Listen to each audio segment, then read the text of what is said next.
go. So we can see West Brom there at the top, Leeds United 2. But as you can see, Ben, we always say this about the Championship, it is just so changeable. You look anywhere basically down to Bristol, who we faced today, and anything can happen in a day. Crazy. Even I think down to Swansea. Yeah. They'll be looking to try and get in the mixture. So you're talking 9 teams, 6 trying to get into the playoff kind of picture, the promotion race. But it's a crazy division. But the one thing they can guarantee is we can focus on ourselves.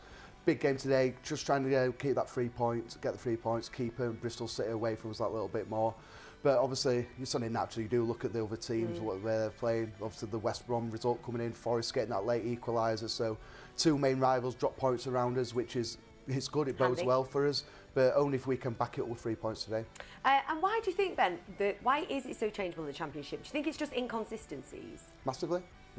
And that's where us and West Brom early in the season, we were so consistent. And that's why we had the gap, because there were times where we could win ugly, but there were times when we played well and blow teams out of the park.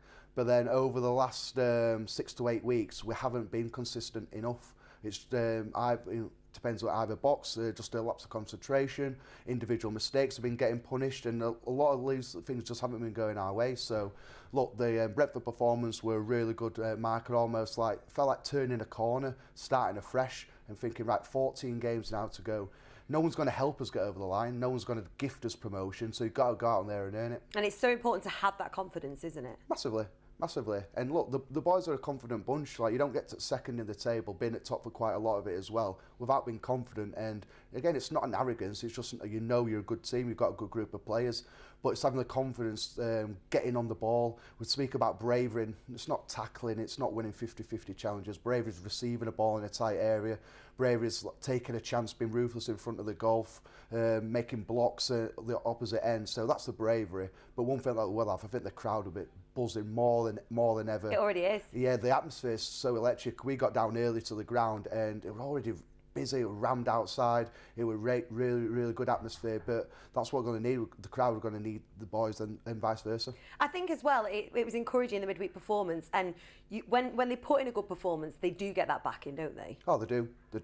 And the way we conceded the goal down at Brentford, to have the reaction the way we did, if a team was low on confidence, if the team went up for the fight, we could have easily, that game could have petered out and we would have lost that game. But, as I say, recovered from the goal, scored from a corner kick, which very surprising. Yeah. I haven't done that too often.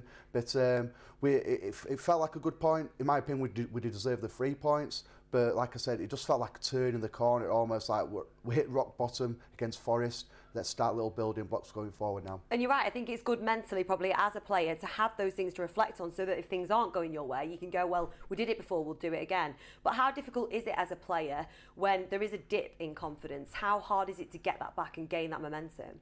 When you're going through like the run we've kind of go through, you seem like every little thing's going against you, whether it's a handball, the striker for Bristol City, he knows all about that. He basically had a game of basketball for QPR. And now it's funny how football comes back around a few weeks later. He's back at Ellen Road, so I'm sure the crowd will tell him what they kind of think of him. But no, these little things start going against you, where early in the season they were going for you.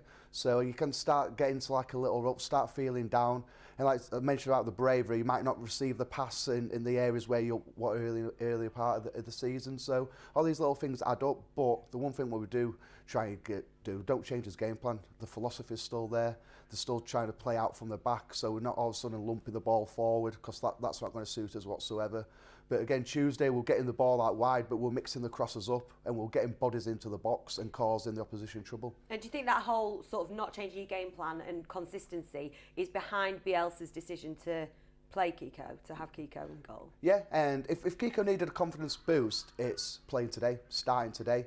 And with him saying that he's got the trust of his teammates, he's got the manager trusts him as well. If I was the player, if I were Kiko, I'd be thinking, right, it's not a last chance saloon by any stretch of imagination, but it should give him like the kick up the kind of backside, what he needs. And look, gets back to getting clean sheets again. Like I say, confidence will spread throughout the team, and that gives a great platform to go win football matches. Definitely. Well, let's hear from a man who knows exactly what it's like to be in that position. Former Leeds United goalkeeper Paul Robinson. Well, Paul, calm before the storm here at Elland Road. What are you looking forward to today? A continued improvements of performance, actually. The way they performed at Brentford, he'd have taken a point there, and the performance was a lot better. Obviously, results haven't been great of late. Performances have been pretty much sometimes maybe one-dimensional, and teams have worked them out of late. But I think the performance at Brentford and the way that the lads dug in and got a result after coming from one down, there can be a lot taken from that game, and I think they can continue that into today's game with fantastic home support, with this place sold out once again. Now the gap's closed, it's important that they do, because Bristol City are one of the chasing clubs, aren't they? Yeah, every game now is huge. I mean, as you say, the gap's closed. I think they've taken 10 points from a possible 33 now, so that gap's just been washed away from nowhere. But to still be in second, it shows you what an achievement it was to amass that amount of points. They've not got to get away from the fact that they are still second, and they have put themselves in that position. Forget what's gone before, if you like, and concentrate on what's in front now. And they are still in a fantastic position to get automatic promotion. And as you say today, against one of the playoff pushing rivals. Wind whipping around us at the moment, expected to get even stronger as the afternoon goes on. Not a great day for defenders, potentially not a great day for goalkeepers either, is it? No, it's difficult in the stadium, especially when the wind whips around.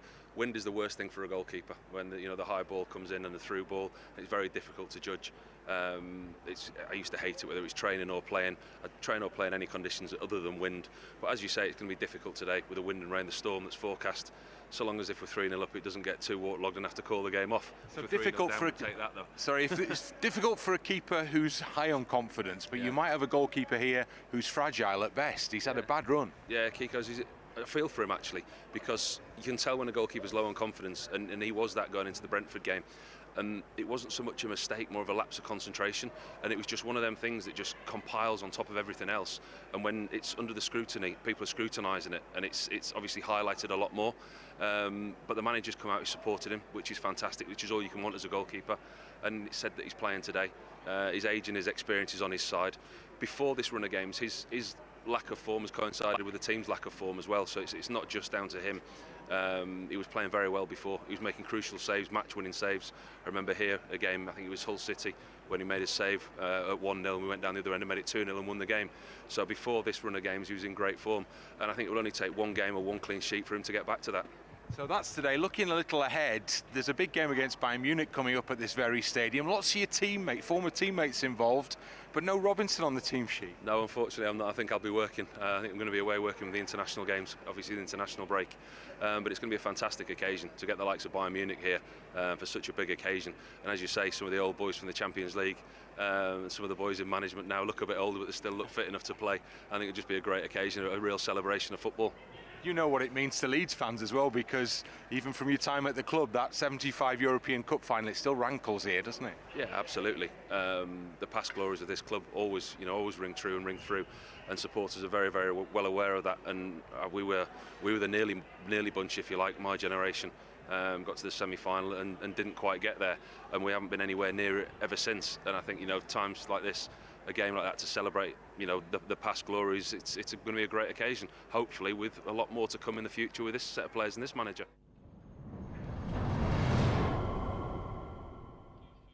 Former Leeds United goalkeeper Paul Robinson chatting to LUTV there, and he did mention that game, the Legends game against Bayern Munich at the end of March. That is going to be incredible here at Elland Road, isn't it? Yeah, I'm gutted I can't play any part. I don't think, to be honest, I don't think I'd got a call anyway. I was going to say, optimistic there then, Parker. Yeah, but just to see some of my heroes, my childhood heroes, all get together. It'd be good to try and get around it, the atmosphere, because the banter will be flying.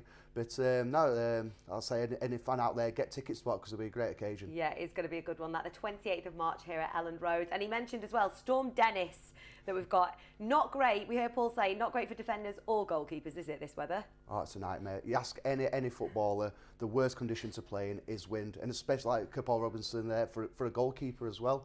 But good point he made, the bad run of form has coincided with Kiko's kind of errors what he's been producing, so things like that do go hand in hand. And when you asked about the confidence, that kind of spreads throughout the squad as well, and it affects people individually.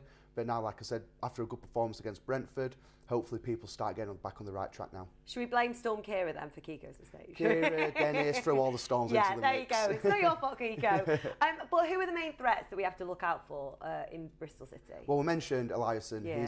He's a big danger because what he does is direct.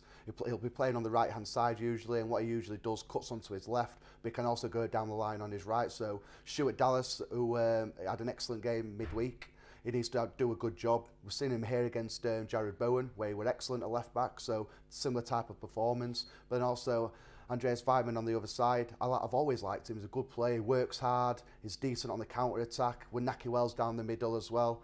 And that's their danger going forward. They've got attack-minded players. Usually you see the full-backs joining in. Whether they do that today, I'm not too sure. They might sit in a little bit, be a bit more reserved and just allow the front players to try and win in the game. But I expect them to do sitting deep, trying to frustrate us, and then on the turnover, they've got the players to go hurt us. So it's Calvin Phillips, a big role again. I thought he was excellent on Tuesday. Makes such a difference, doesn't he? Massive. He was head and shoulders above anybody on that pitch. It was so good, and his role's vital because Stuart Dallas is going to get involved, Luke Halen's going to get involved, players going to push forward. So he's vital, just mopping up those little areas where they vacate, because if he's not there, then it might be a 2v2 at the back, and then as a defender, you don't want that. You don't want that going for you. So it's important, we think, defensive minded. Go out to win the game, but also be wary of their counter-attack. Absolutely, and we know that they can score goals, but they also concede as well. So where are the vulnerabilities? Where do we need to find them and seek them out? Well, with Ashley Williams at centre-half, is very vastly experienced, but is not as quick as it once was. So there's a lot of space where he can get down. I mentioned their full-backs join in. If they want to sit in deep and tight, they might do that for a period, but their instinct is to actually get forward. So if they do join in, that's where we can move the ball quick. If we pass it at a tempo, talk about getting in between the lines in the pocket of spaces, that's where we need to move the ball quick. So you like Pablo Hernandez, get on the half turn, be positive. Jack Harrison, Helder Costa, but support Patrick Bamford, don't isolate him. It's important when the ball does go up to him, he looks after it. I thought he did that in the second half against Brentford. I thought it gives a good platform to start our attacks from. But get the bodies in the box. If we're getting the balls out wide to cross it, just don't have Patrick Bamford on his own, because he's got no chance of getting an end of anything then. Join in, Matthias Klick, he's been playing well, trying to get involved. So all the bodies get in there, just make it difficult for that back four, because I think you can move them around quite a bit. Is Ashley Williams going to be as quick as you with the magic boot on then? Do you know what? I'll have him a race now. He'll still win. You can't see this, but Ben has managed to turn up to Ellen Road today with a boot on. He's injured, but he's still here. You're dedicated, aren't you? For the cause. And one man who is here week in, week out is Leeds United legend Eddie Gray. Well, the team news today ahead of the game against Bristol City is, as expected, pretty straightforward. No changes from the side that started the game against Brentford in midweek. We're expecting a tough fixture this afternoon against Bristol City. They're on a good run of form recently, and they're particularly good away from home. Let's look ahead to the game with Eddie Gray. Eddie, what do you think this afternoon? Well, it's a tough game, Brent. I mean, these games, against teams that are aspiring to be in the top 2 or the top 6, they're always going to be difficult. They come here, as you say, with average home form, but very good away from home. So you can imagine they'll hit teams on the break, they'll sit in and then try and, get to us quickly. So that'll make it difficult for us. And as I've said to you before, Bryn, we're coming up to an important period now, especially starting today. 2 home games to come. Today against Bristol and Reading next week. If you win the 2 home games, you're in a good position, but you've got to win them. And that's the important thing. There's no real surprise, I don't think, with the line-up, because it doesn't really change. I mean, Marcelo's got his way of playing, and he'll stick to it. It was very successful in the earlier part of the season, and there's no reason why it can't be successful again. It's just got to stick the ball in the back of the net. And I think the thing about it is, people have spoke recently about conceding goals, but that comes about because you're under pressure. If you're not scoring goals and you're not in front at home, there's always that little bit of anxiety at the back, thinking, are we going to hold on? Are they going to, get a break and hit us? So I think that it's tough on the defenders at sometimes at home if you're not scoring goals. But if we're scoring goals, the anxiety goes away for the players and the crowd, and that's the important thing, because you're sitting up there every week and you can sense it. If it's 1 each, nothing each, with 15-20 minutes to go, you can sense the crowd are getting a little bit apprehensive, the players are getting apprehensive, the nerves start to come in. So, I've said to you before, you've just got to get a couple of good solid wins at home to start the ball rolling again. The goalkeeper is causing some anxiety at the moment. He Yes. had a really disappointing night at Brentford, but his faith has been kept in him by the manager. Does he need to repay that now, Kiko Casilla? Well, goalkeepers make errors, but when you're at the top of the division and you're making errors and they're costing you points, of course people are going to ask questions. But the coach, Marcelo, showed a lot of faith in the goalkeeper. So yes, he has got to repay that faith in a way. All goalkeepers make errors. But when you're at the top of the division and the errors are costing you games and points, then it becomes a little bit more difficult for everybody. The coach will have been under pressure outside the football club, to leave him out. But he's shown a lot of faith in the goalkeeper, and fair play to him. It's so tight up there now. Bristol City within touching distance of Leeds United. The gap has shrunk. So does that apply extra pressure on every game that we see now? It does. It's not, when you look at the league now, you're not only talking about the top two, you're talking about the top six. Now, anybody in the top 6 or 7 could finish in the first 2. So that's where you've got to look at, and that's why it's so important. When you play at home, you've got to win your home games. Getting the points in the bag at home, put pressure on the rest of the clubs. Big game ahead then here at Ellen Road this afternoon. Leeds United looking to get back to winning ways by beating Bristol City. Join us later for full live coverage. Eddie Gray there talking to Bryn Law for LUTV, and we hear Eddie say it all the time. Obviously, it was good that they got the draw midweek away from home, but it is so important to get those solid wins at home, isn't it? Massively, and especially kind of the recent results home, been a bit indifferent.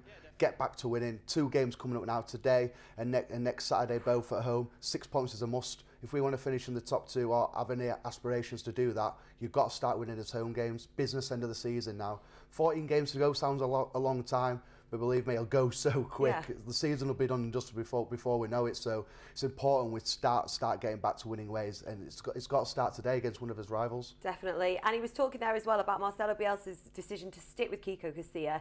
He's not the kind of man that would make any knee-jerk reactions, is he? And that consistency, in your opinion, is it important? I think from a manager, that's what you want to see as a player.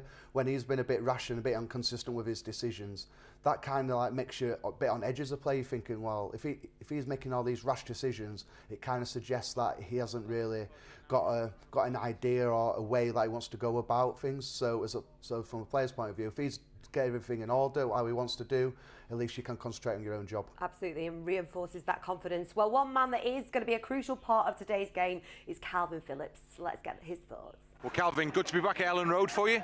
Yeah, definitely. I've missed it over the last few weeks. Obviously, we need a good result after the last game played here, so the lads are looking forward to getting out here and putting on a performance. It's going to be difficult, isn't it? They're on a really good run at the moment, Bristol City. Yeah, I think it's always difficult to play Bristol. They're very, very organised team, very direct as well with the 2 strikers, so it'll be interesting. It's so tight up there. They're within touching distance themselves of Leeds United. Does that put extra pressure on every game? Yeah, I think so. I think because of the gap that we had and now it's shrunk, I think every game there's a little bit of pressure, so it'd be good to go out there and lock horns with them.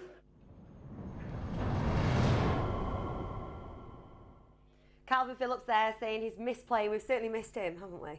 Well, we enjoyed him when he came into the studio, Yeah. but no, much prefer him out on the pitch because, like I said, he's massive to how we play. Head and shoulders above any midfielder at the moment in the Championship. And if we're going to get promoted, we need players like Calvin to stand up and be counted. Definitely. And he was saying there about Bristol City being a very organised team. They are, aren't they? There's no denying they've been on a run of good form. Look, you're not a bad team if you're 3 points behind us, put it that Yeah. way. And it's so tight there. Eddie alluded to Eddie Gray about playing your rivals, getting one over on your rivals. And that's what it's about. If we can start beating teams like this and then going on a run of form, getting momentum, and momentum's key, especially going into the business end of the season. Because, of course, there's going to be pressure, but thrive off that pressure. And if you're winning football matches, having that momentum, the fans will back us all the way. They certainly will. And the other thing with that as well is that other teams that we're going to face before the end of the season are going to be looking at that table, looking at the Leeds United performance today, and that's going to make or break whether they feel confident coming here, isn't it? Yeah, and I think a lot of people, especially within the football circles, I think they'd have backed Brentford to beat us, just how we played and performed against Nottingham Forest. And I've said afterwards, that was the first game I felt all season, I was a bit apprehensive, not knowing what reaction we'd get, what type of performance we'd get. And to be fair, I should have never kind of had those feelings, because the players came out and just showed a lot of character and I said a lot of balls about them, because that's what they needed to show, because a lot of people have been questioning them, been throwing remarks at them, calling them every name under the sun. And from a player, you know what gets said. You hear everything as a player. So it's almost like prove a few doubters wrong. Almost be like a big two fingers up to a lot of people and be like, right, this is how we're going to perform. Ben Parker, you've cut loose. Well, fingers crossed they are going to be proving people wrong when we get to half-time and you're doing your team talk. For now, though, we'll hand over to our commentary team of Bryn Law and Tony Dorigo.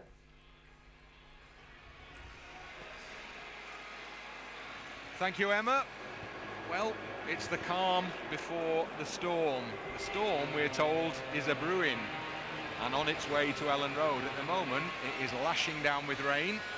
The pitch has had covers on it before the start of the action this afternoon, but it looks lush and green currently. Whether that will be the case in an hour and a half or so, we'll have to wait and see. But Storm Dennis is on its way. Let's see if it has an impact on this game here at Ellen Road. It promises to be something of a storm anyway. There's so much riding on it for the two teams here. Leeds United to make sure they just get themselves back on the winning track, and for Bristol City the opportunity to absolutely eradicate the gap between themselves and the side currently in second place. So plenty riding on it. Delighted to say Tony Dorigo is alongside me to enjoy, if that's the right word, what's about to follow. Bryn, you know that isn't the right word whatsoever. We are enduring this, and when it goes well, my goodness, we absolutely love it. But at times it baffles me, it's baffled you.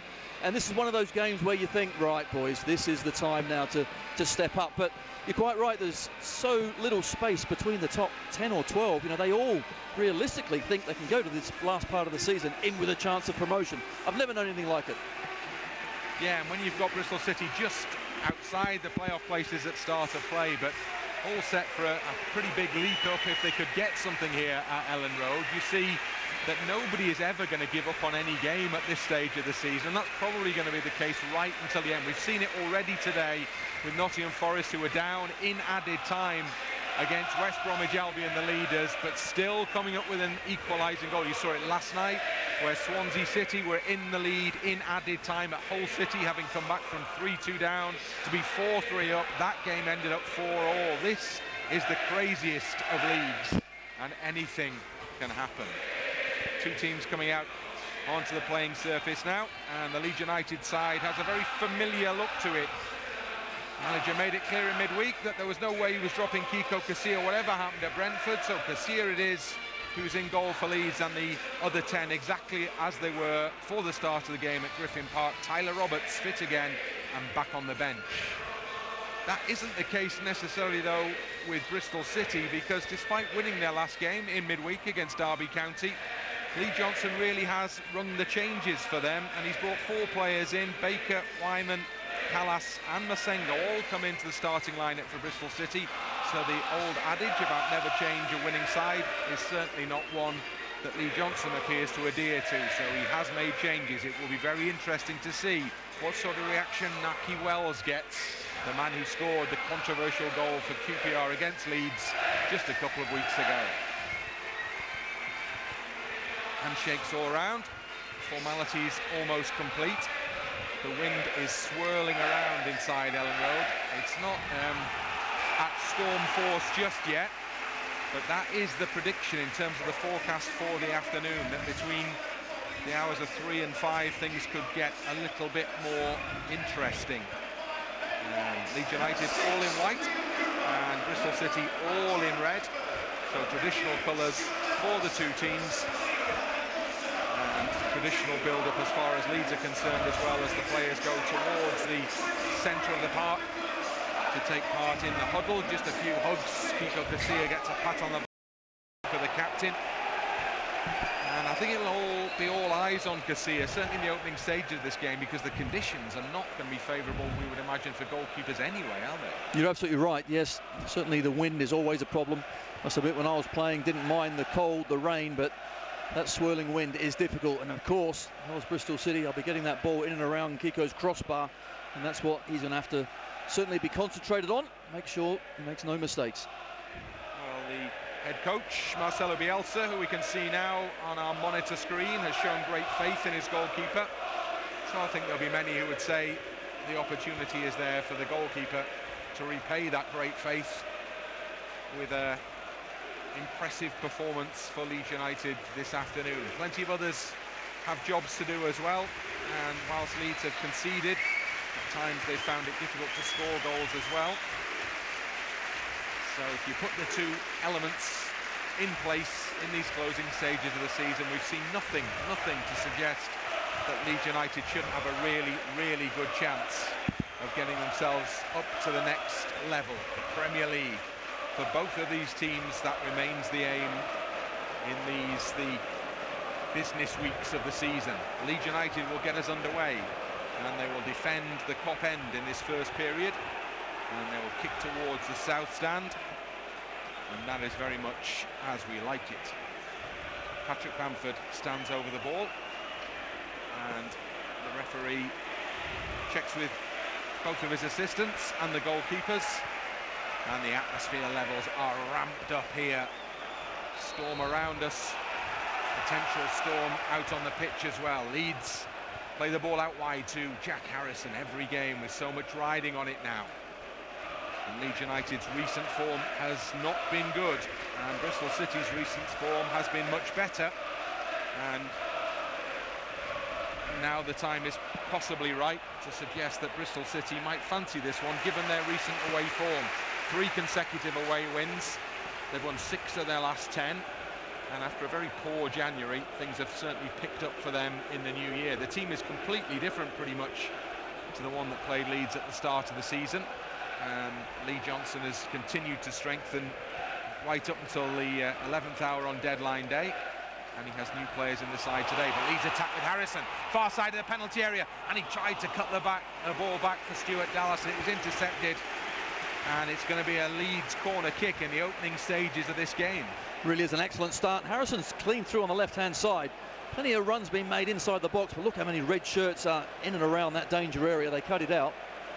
So Leeds United have the chance to deliver a ball into the box. They were able to get something from a corner kick at Brentford in midweek, and they do the same here from the first opportunity at Ellen Road.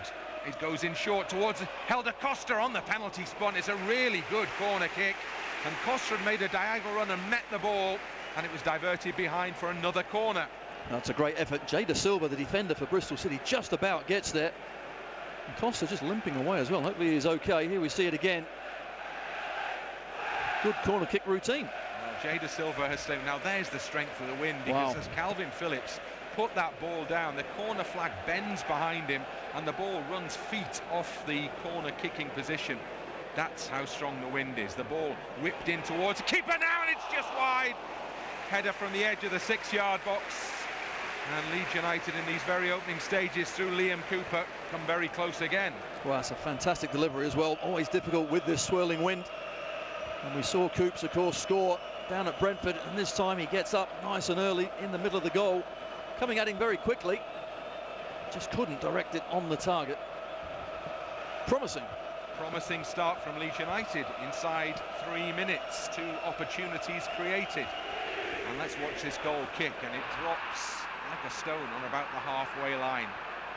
So conditions are something that we'll keep an eye on, because it could well impact, and we're already seeing potential impact on the way the game is played. Leeds have the wind at their backs, it would appear, in this first half, the way the corner flags are bending, in one corner at least, although only one of the corner flags is currently bending, so that gives a sense of the swirling nature of the winds around the stadium at the moment.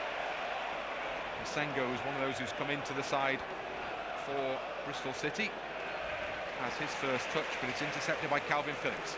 Now to Hernandez on the halfway line, plays the ball in for Helder Costa, who's got a lot of space and a lot of time to move into the penalty area. Keeps going, Helder Costa puts it in low, and it's straight into the hands of Bentley at the near post.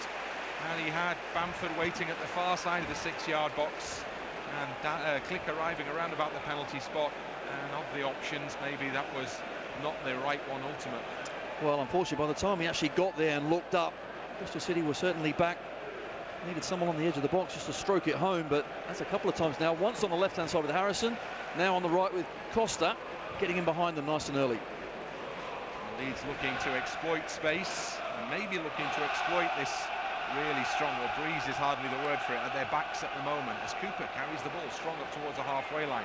Wells comes back at him and fouls him, and Naki Wells, who was booked in the game for QPR against Leeds and was actually very lucky to stay on the park, I thought, with a challenge in the second half that was very similar to the one for which he got booked, and then for going off as a sub from the wrong place despite being told otherwise by the ref.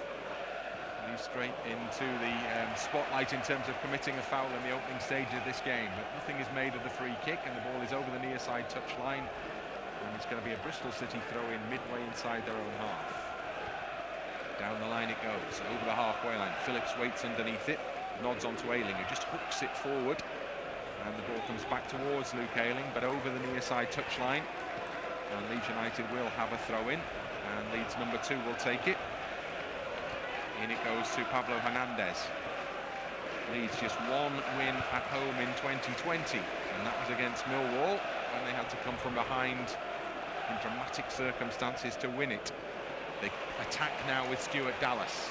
Dallas switches the play. Good ball out towards Hernandez near side. Hernandez has got time and space again on this side. Tries to get the cross past the full-back, but it hits the chest stroke upper arm of De Silva and goes behind for another Leeds corner. Another very good attack this time. Stuart Dallas does really well. Quickly taken corner kick. Bamford back to Hernandez on the edge of the penalty area now. Pablo Hernandez tees it up for Phillips. Low drive towards the far side of the penalty area. Not much power in that, but somebody could have gone on the end of it. Leeds come again with Costa. Costa breaks through a gap. Bamford steps in, takes the ball away from him. Up towards the edge of the penalty area. Again, Bristol footing just clears the ball away. Leeds having good pressure here, just need that killer touch, and then Phillips' ball is intercepted by Masengo, but they'll start again from the halfway line. Well, they won't, because Liam Cooper has mishit his pass. It's gone behind Calvin Phillips, and it's come out over the near side touchline in front of the Leeds dugout for a Bristol City throw in. Well, normally we see the away side at times certainly give us the high press. They push 4 or 5 players in behind the ball and trying to win it back early. Certainly Bristol City aren't doing that. They're allowing us to get on the ball. They're getting back in numbers. Leeds have the ball on the halfway line. Ayling just stabs it over the top, looking maybe for Costa. Will find Click off De Silva into the penalty area beyond Williams. Big shout for handball in there against the Bristol City midfielder Henriksen, one of those who signed on deadline day, former Hull man. Nothing given against Henriksen, and he clears behind for yet another Leeds corner. So the pressure is right on at the moment. The penalty area away to our right hand side as we watch from our position underneath the West Stand roof. Jack Harrison will take the corner kick on this side this time for Leeds. He goes to the far post, waiting there across the face of goal. Bamford gets penalised though for a push in the back of the Bristol City defender who was standing in front of him, and the chance for Bristol City is there to get the ball away from that penalty area. The wind and rain swirling around inside the stadium at the moment.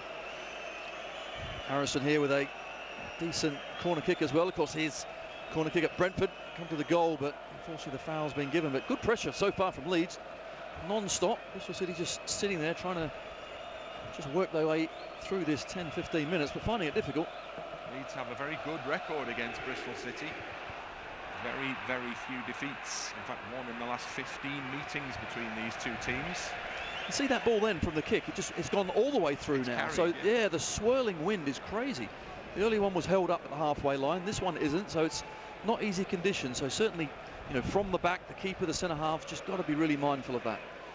It's one of those potential over me afternoons, isn't it? We shall see.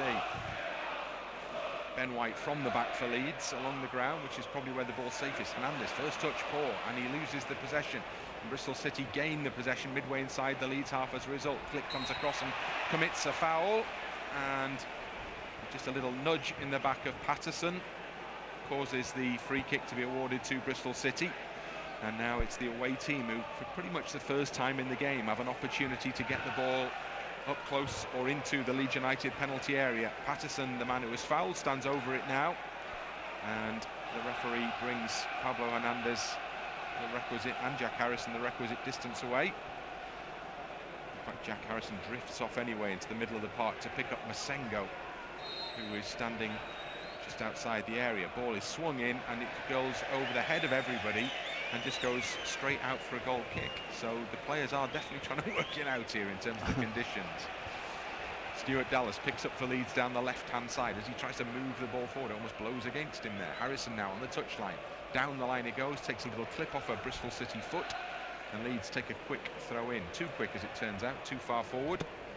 And so Stuart Dallas has another go, gives it to Harrison. Harrison hemmed in, gets the ball to Dallas down the line, back into his own half to Liam Cooper.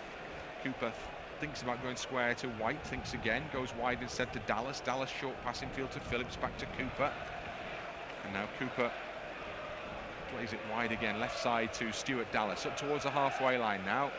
Dallas's ball is intercepted by Ashley Williams. Dallas comes with another foot in to knock the ball back into Bristol City territory. Phillips picks up from a poor pass, and then it's tried to play over the top for Helder Costa, but De Silva's intercepted, but his pass is just a little too far ahead of Masengo then, gives Calvin Phillips the chance to step in and win the ball, and win it strongly for Leeds United, and play the ball out to, well, now the wind, up by the wind again, over the head, sails over the head of Helder Costa.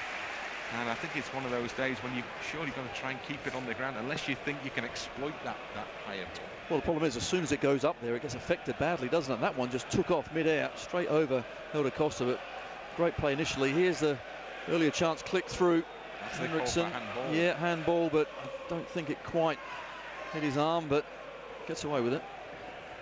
Ball over on the near side touchline. Leeds United will have the throw in, and the fourth official returns the ball to Luke Ayling, who in turn throws it to Ben White, and then White infield. A little discussion going on between Ayling and Phillips, I think there. I'm not sure what about. Ayling is in space on this near side. The ball is over on the other side. Ben White just about gets to it again. Just ball races away with the wind behind it. Tricky. And the ball is with Ayling again. Ayling infield to Phillips. Phillips out to this near side and click. That's good. And then the foul in the back. Helder Costa right through the back of him from Baker rather. And that will be a Leeds United free kick just inside the Bristol City half. The referee, in fairness, tried to play an advantage, but there was none there. No, but really good play. Good one-touch play.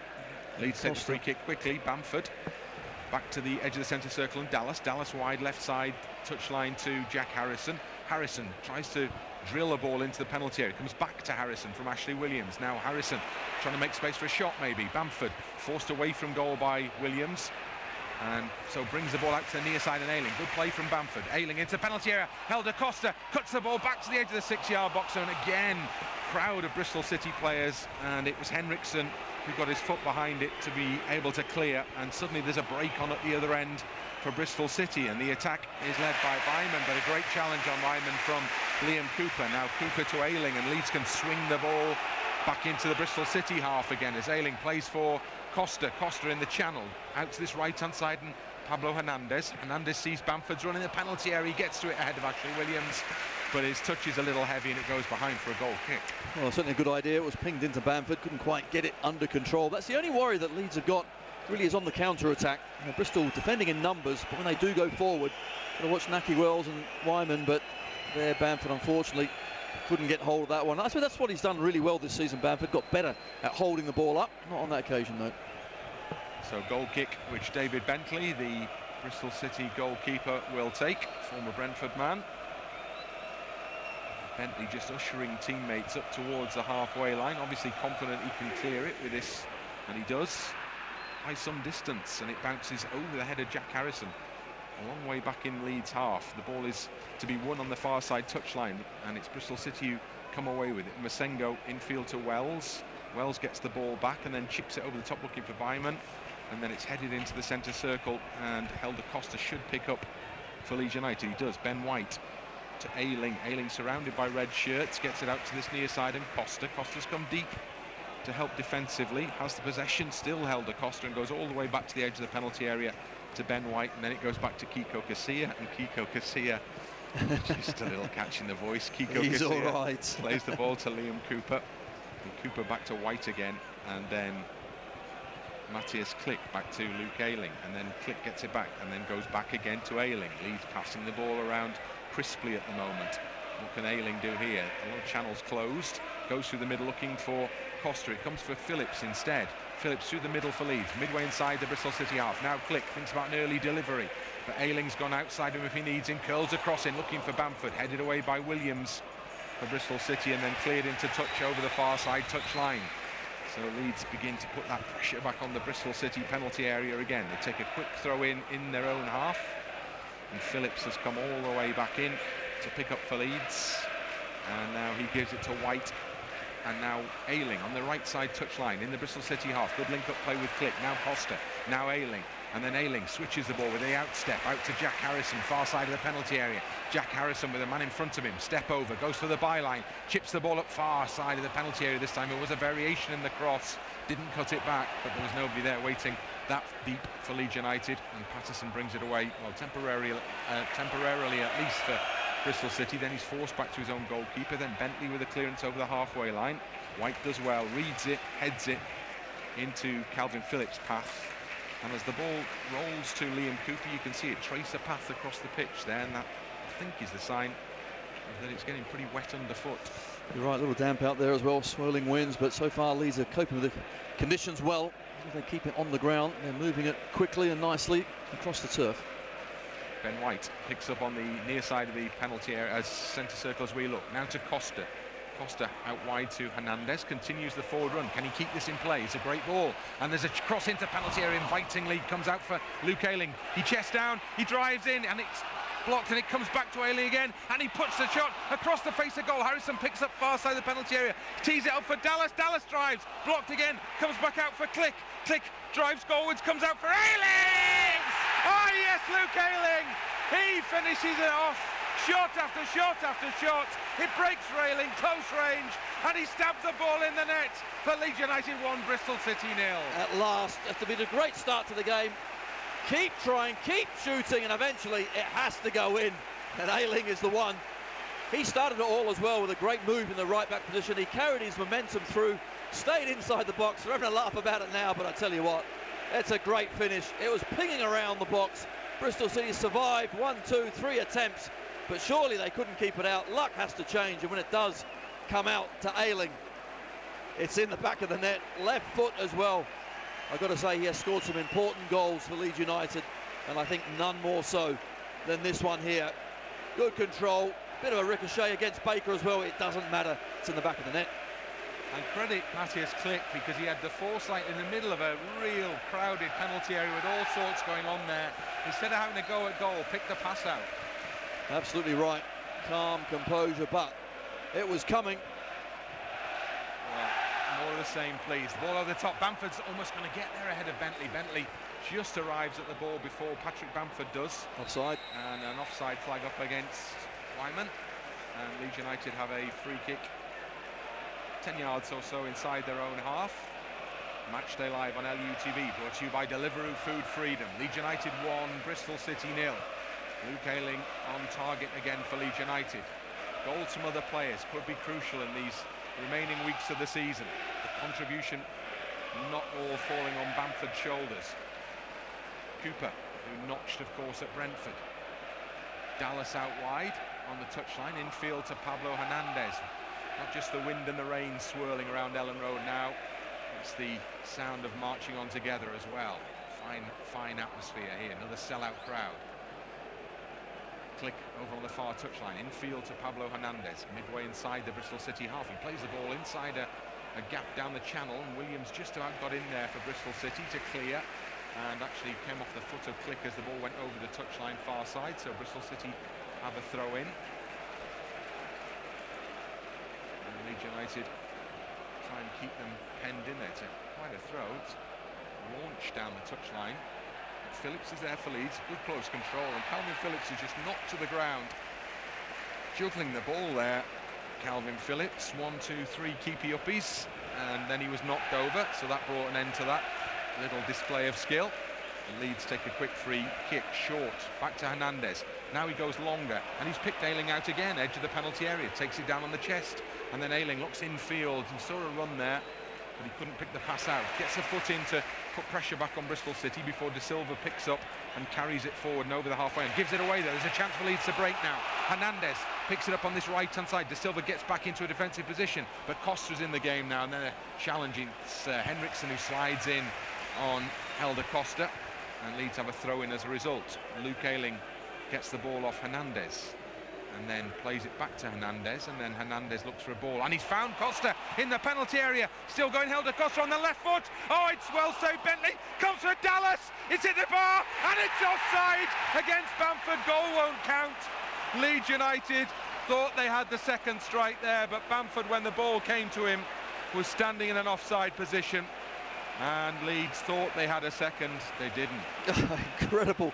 He's in acres of space, does really well, cuts back onto his left-hand side and hits the target at least, and Dallas then gets the opportunity to score. But just look at Bamford, when the ricochet comes out, he doesn't move out, the defender gets past him, and he's just caught offside. But if Dallas' shot had gone in, absolutely, it's chances again, isn't it? We talk about chances. That was another very good chance. We should be out of sight already. Of course we're not going to. That's not what we do. No, life at Leeds is rarely like that. 20 minutes gone. Leeds United 1, Bristol City 0. Leeds very much setting the pace here, but they've just sliced one from Stuart Dallas's left foot into touch over on the far side. Again, I think you would say wind assisted. You're going some to blame the wind on that one, to be honest, but okay, let's go with that.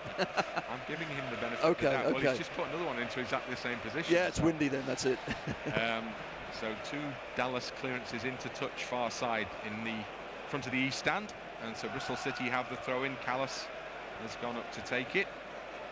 Callas then down towards the corner flag, and he brings Eliasson into the game. Eliasson held up at the moment by Dallas, trying to look for a space for a cross. Still going Eliasson, still with a ball at his feet, still with Dallas at his back. Dallas gets a foot in, and then Harrison joins in as well, and then there's a good turn by Henriksen on the edge of the penalty area, delivers the ball in, headed away by Helder Costa out to the edge of the box, and Hernandez, and it breaks back, and Leeds need to defend this as Masengo slides in. But he does a little too much there, Masengo. Now Leeds maybe can break as Hernandez plays a great ball to Helder Costa. It's 3v3 as Costa moves out to the centre circle. Harrison goes wide, Bamford's on the near side. Harrison gets the ball in the penalty area, maybe on the other side, he needed it there, still got room for a shot maybe. Harrison has Costa outside of him, and it goes into the near post, and it's deflected behind, and it's a corner kick, and it's another brilliant opening for Leeds. The way they move the ball, I have to say, from back to midfield to front is superb. It's just that last little bit.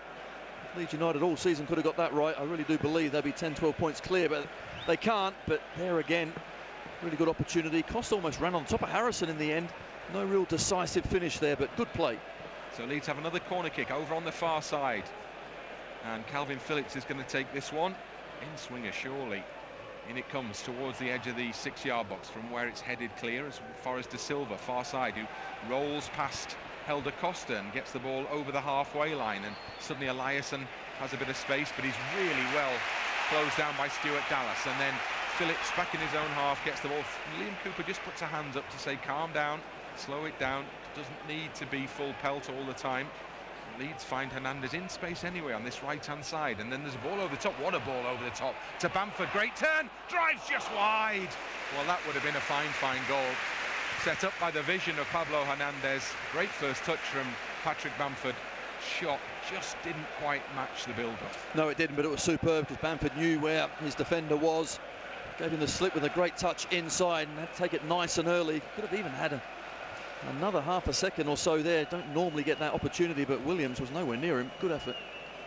So goal kick results, which Bentley takes, and it gets over the halfway line by a distance again.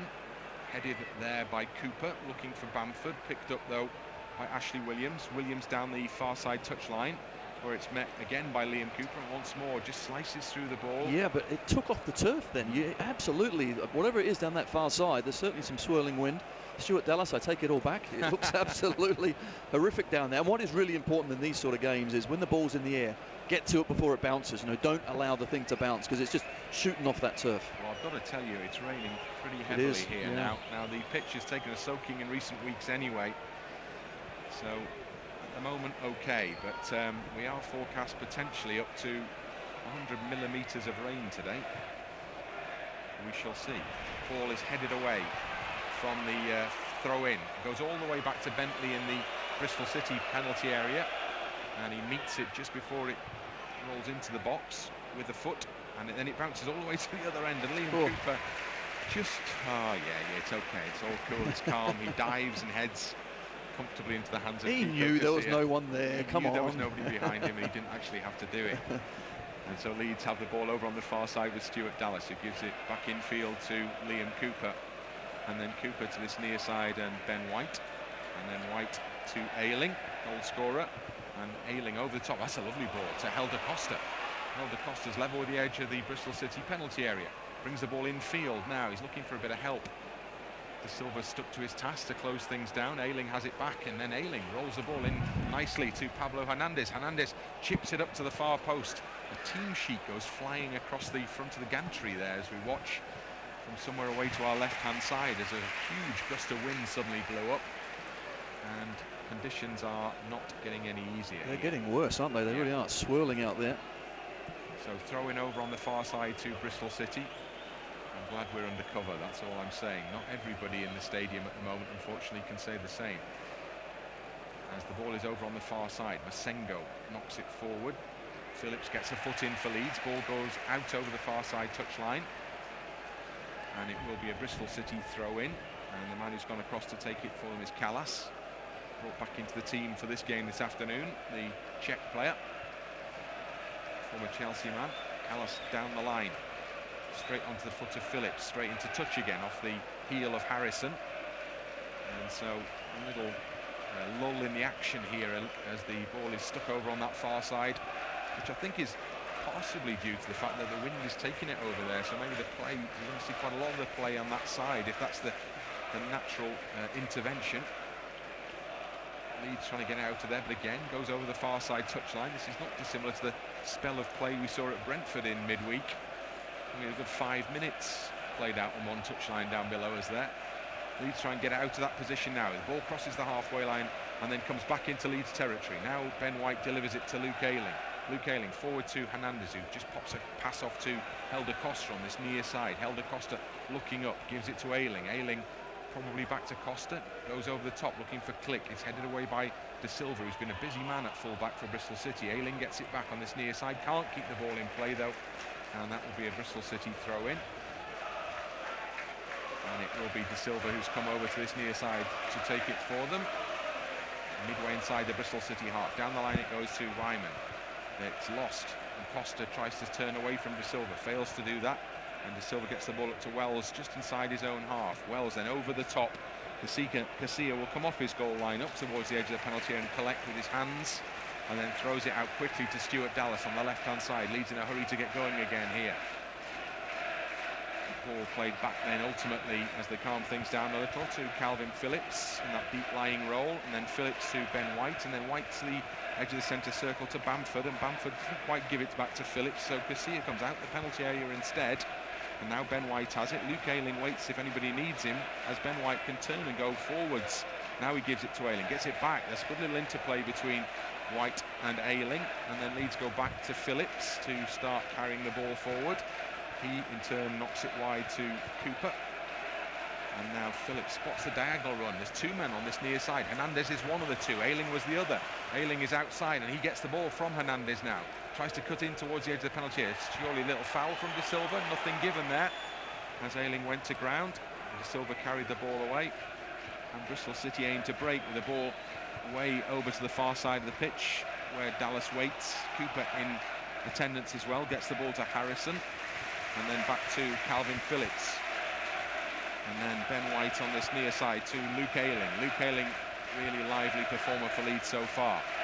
Then there's a ball over the top, Click onto the foot of Hernandez. First time touch is a lovely one from Hernandez to Bamford, who's on the byline now. Can he get a good ball in, can Patrick Bamford? One step over, two step overs, and then maybe just a little too much done there. But it comes out for Ayling from the clearance, and Leeds have men in the box to aim at as well, up towards a penalty spot.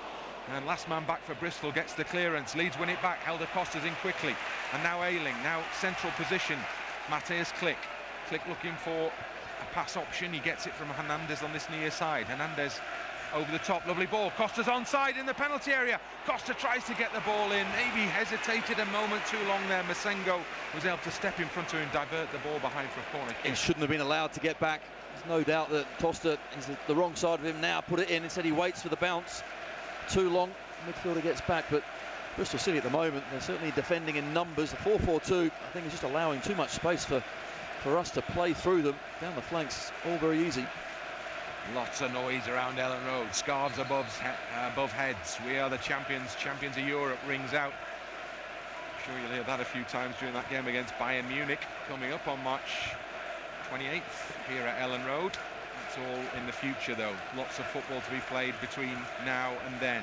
Some massive, massive games for Leeds United, of which this is one. At the moment, Masengo is having a long chat with the referee about something, the 18-year-old. Yeah, he's been a bit of bothered, so Ashley Williams been brought across as well, the captain, just to explain the issue. I think hopefully the young lad will calm down now and won't grab his player in the box. So Harrison waits, now he has the signal, now he can take the corner. He goes once and stops, and he goes back again. Now 2 hands raised in the air, he goes short into the penalty area. Click, who's arriving late, gives it back to Harrison. Harrison delivers left foot in towards the penalty spot, and the Masengo is there again with a vital intervention for Bristol City. But Leeds United are playing so much football in the Bristol City penalty area at the moment. Hernandez over the top looking for Bamford. He might find Bamford as well. He does find Bamford, who just keeps his feet, plays it infield. Click will pick up in the penalty area. Masengo does a good job as well, again, to get the ball away from Click, and then Hernandez slides across the turf, invitingly wet this afternoon for that sort of intervention to knock the ball into touch. Absolutely dominant, Leeds United now, just snapping into the tackles, getting in behind the defence at will. Going to take advantage of it though, need that second goal. Ball down the line from De Silva. Easy win for Ben White, and then Bamford. Is he fouled? The referee says not. The challenge coming in from Baker. Leeds have it back in the centre circle. Stuart Dallas has got loads of time to set forward now, and gives the ball further to Jack Harrison, who's just outside the penalty area. Harrison with a marking player in front, gets across deep, and just a little too deep again. Bamford was in there but not close enough to the ball, but it comes all the way to this near side touchline to Ayling. Now he delivers back quickly, and again it's gone too far, and it's gone all the way to the far side of the penalty area once more. Now Click has a go, he drives a shot in, and it's an easy pick-up ultimately for Bentley. So Leeds swinging the ball from left to right there, just want one that drops in the middle rather than on absolutely the side. right. I mean, they're using the width of the pitch, you know, really well, but unfortunately can't quite find that final ball. It's not too far away, but surely it's coming. So far, it's 1 goal ahead, certainly deserving more, don't they? Playing well. Bristol City have the ball with Baker under a bit of pressure from Click, so he's forced all the way back to Bentley. Half an hour past, game fair flown by so far. Matchday live on LUTV, brought to you by Deliveroo Food Freedom. Leeds 1, Bristol City 0. Hernandez picks up on a misplaced pass, then he's knocked to the ground. Helder Costa, no, he's on his feet, and he drives goalwards, and Bentley gets down smartly and pushes the ball away, and Ashley Williams completes the clearance. So advantage played, and Helder Costa almost did take advantage there. That was good, wasn't it, from Tim Robinson, the referee, just to allow that to carry on. He saw that potential for that developing. Costa was fouled, but got back to his feet quickly and recovered to have the shot. Ayling now for Leeds, just inside Bristol City's half. Goes back into his own territory to Liam Cooper, and Cooper wide to Stuart Dallas. And then Dallas back into Cooper again. And now a square ball for Calvin Phillips, edge of the centre circle. Halfway line, Ben White to right-hand side, and Luke Ayling. Luke Ayling further down the line to Hernandez. Another lovely little scoop pass from Hernandez to Click, who's further forward. Click in field to Ayling. Ayling back to Hernandez again. Good interplay from Leeds once more. Hernandez into the penalty area. Oh, it's headed away from the edge of the box. And if there's a failing for Leeds, it's just to get the ball beyond that first man sometimes. Can Harrison do that now from the far side? Well, he can, but only because he's definitely surely a slice into touch, and it goes sailing behind Bentley's goal and into the midst of the crowd in the south stand. Well, here's the foul. Referee allows the opportunity for Costa to get up and just hits it first time, going to the bottom corner. It's a decent save as well from Bentley.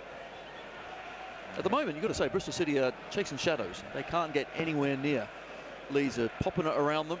And Lee Johnson, I think he'll be absolutely delighted only to be 1-0 down here and trying to get his charges in at half-time to change things. At the moment, they're very much second best, but Marcelo Bielsa, he'll want to push on and get that second goal. Certainly deserve it. Well, I think Bristol City are about to make a change here. Byman is down, so I'm not sure whether he's the man who's going to come off. But the fourth official has the board in hand, and it will be O'Dowda who's coming on. Is this a tactical switch? Because nobody appears to be injured to come off. The 4-4-2 for them, isn't working whatsoever. They're trying to keep two up. Of course, if they have no sort of service, there we see. In fact, you can see there's the offside. There's a team talk going on. Yeah, no, because Lee Johnson is reorganising his team as we watch. So I wonder whether Wyman's instruction was, listen, get down, stay down. We need to sort things out here. Possibly so. There's no doubt that when they get the ball, they're giving it away. The manager's on the pitch. Is this allowed? Is this allowed? Is this allowed? Manager on the pitch giving team talk, reorganising the side, and now the change is made, and it is Wyman who goes off actually ultimately. Yep. But he doesn't particularly. It doesn't look injured to me. I don't know, but no. But Wyman will be the striker. He's going to come off. O'Dowda will come and beef up that midfield. Wells on his own up there, and then they'll try and get one out of midfield to support him, because they're trying to keep two up there. And that's a brave move, but we are just popping it around them in midfield. They have nothing in midfield. They've had to retreat right next to their 18-yard box. So this is a change, maybe to change that. Let's have a look. Well, time was allowed there for all that to take place, whilst the treatment, in inverted commas, was administered. So now, real formation switch for Bristol City. And for the first time this afternoon, the rain it's not abating, it's still pouring down, but it's a little lighter than it has been, and the skies are a little brighter as well. Ball over the halfway line, won by Cooper, can't find Bamford with a header. Ball is switched out to the far side. Great intervention by Stuart Dallas, does really well to control that. Harrison, and then won back by, look at Dallas. If he looks up, Costa has got acres of space in the right back position. Nobody with the ball over on the far side has spotted that yet, and still Costa stands a man alone over on the near side of the pitch, just beyond Patrick Bamford. Now De Silva maybe has spotted it. He comes across. Leeds take a very poor free kick there. It hits the back of Matthias Klick. He clutches the small of his back in response, and Bristol City have an easy win back in terms of possession. Baker out to De Silva on this near side. Good challenge from Costa. Gets the ball back for Leeds. Infield to Ayling. Ayling joining in the attacking play. Carries the ball up to the edge of the penalty area. Into the penalty area almost to Hernandez. Hernandez, he can't roll the ball off, and he's committed a foul as he tries to win it back against Henriksen. And so ultimately disappointment for Leeds. From what looked promising there, they concede a free kick. Absolutely really good play. Costa to Ayling again. He's just getting forward ever so well on this right-hand side. Hernandez with the turn. Not quite quick enough, but just looking at the formation again, it does look like Patterson is going up to join Nahki Wells more so from the midfield. So a free kick to be taken by Bentley with the 36 minutes gone here of the first half, and Leeds United winning by 1-0. Luke Ayling goal scorer. Bentley with the free kick for the away side over the halfway line. Good header again, won by Cooper, but Masengo picks up for Bristol City on the halfway line. Gives it back to Williams. Williams down the channel, but it's intercepted. He gets another go at it, the Welsh international. Skipper indeed.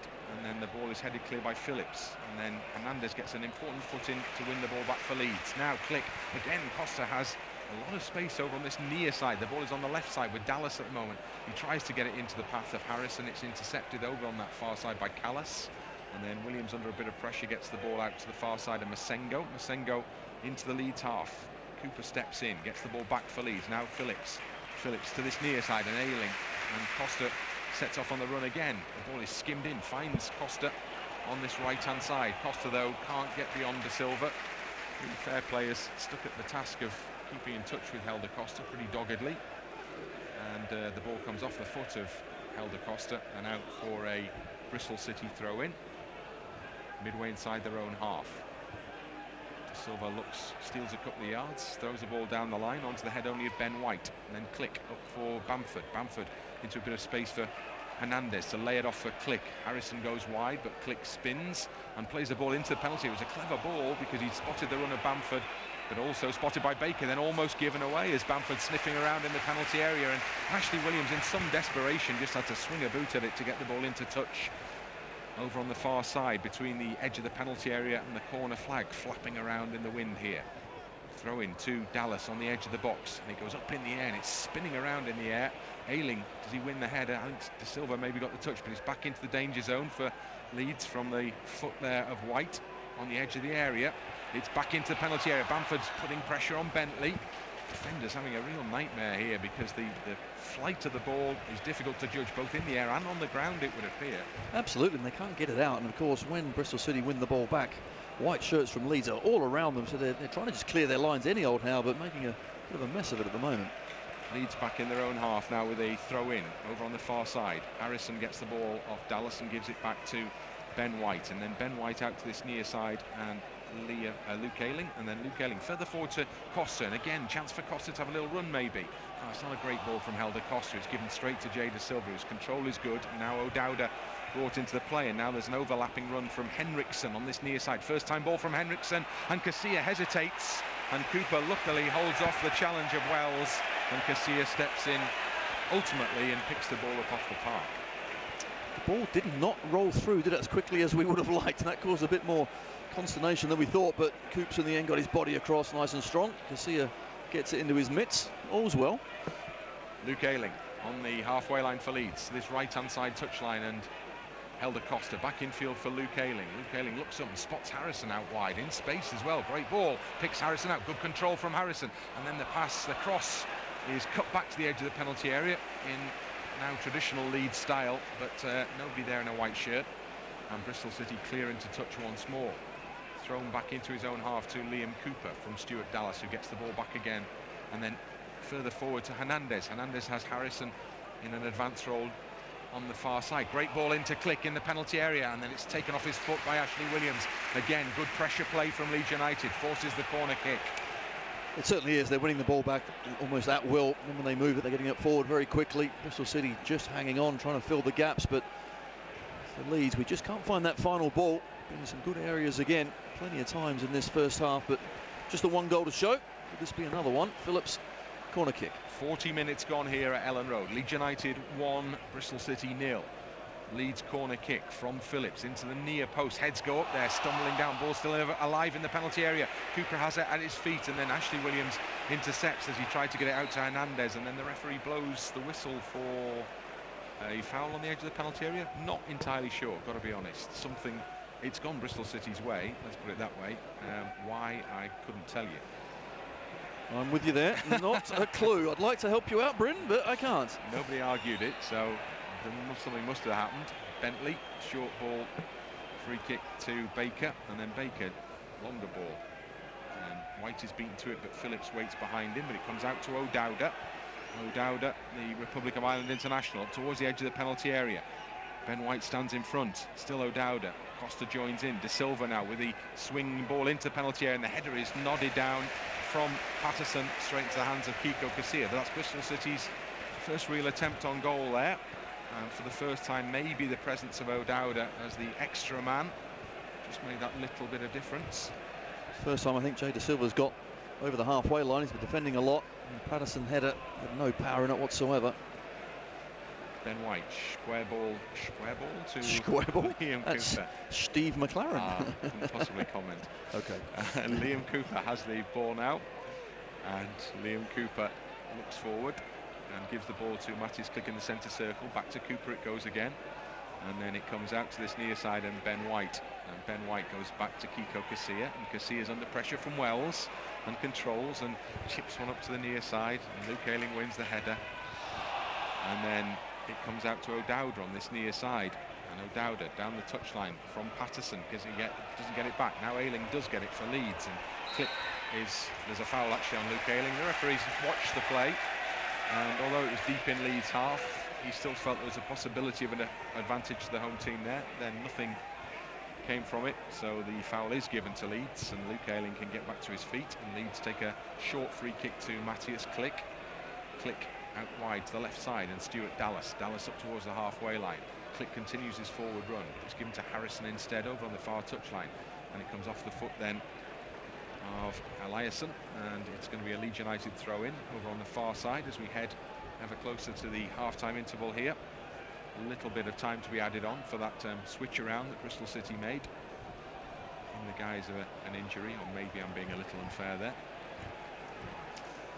Well, actually, the formation that they've started the game with is just the same as what they have now. Just Patterson is the one that's joined Naki Wells up top. So that I'm a little bit surprised at. There's no doubt O'Dowda coming on this left-hand side has caused Ayling a bit more of an issue defensively, but even so, they haven't changed their formation that much at all. 2 minutes to go in the first period. Leeds United 1, Bristol City 0. Bristol City throw in on the halfway line. Down the far side touchline, it goes onto the head of Calvin Phillips. Infield to Pablo Hernandez, who hooks it back to Ben White, and then White will play it forward to Costa on the halfway line. 2 minutes to be added on, we're told. Hernandez nods the ball back into the path of Ayling. Ayling is bright and carries the ball forward, sees the opportunity.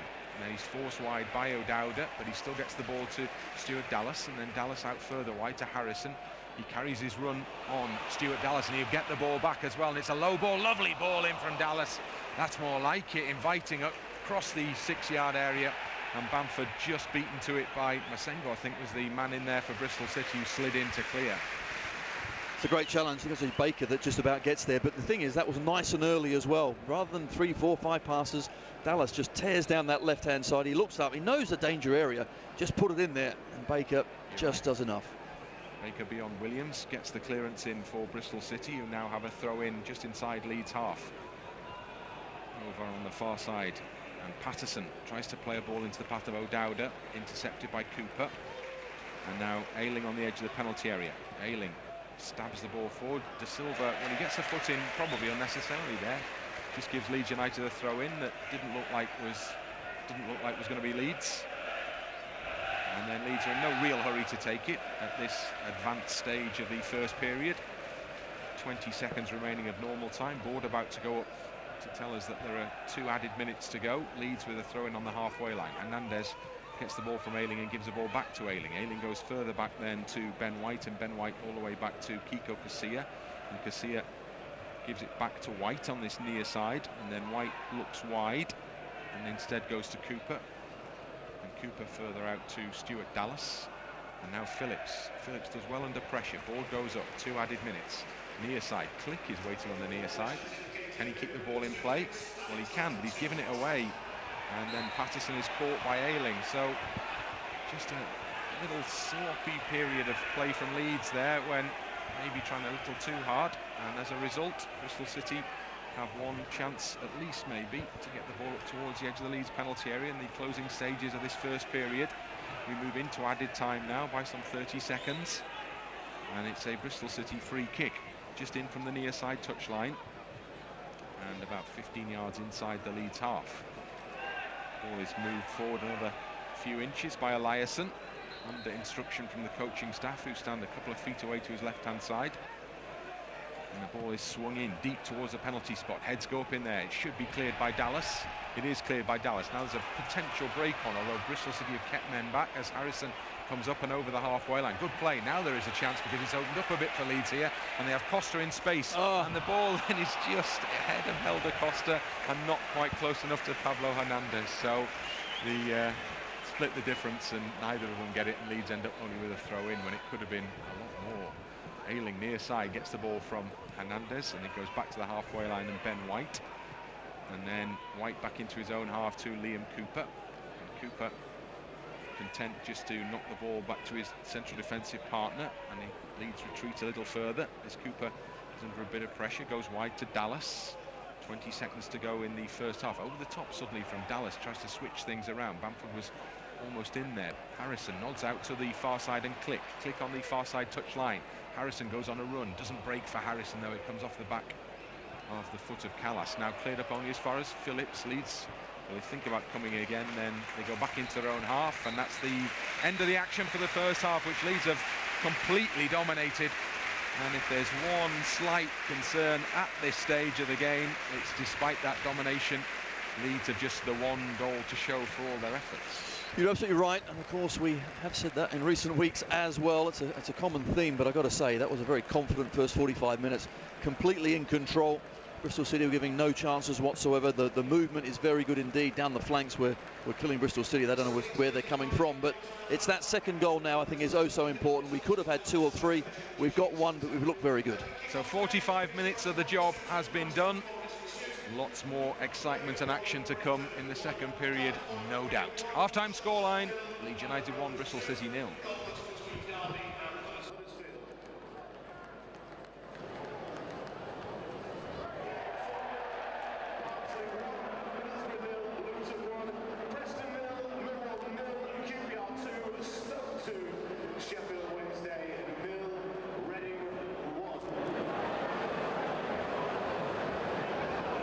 Into the Premier League, the early kick-off today, Southampton 1, Burnley 2, and Norwich Liverpool get underway at 5:30 this afternoon.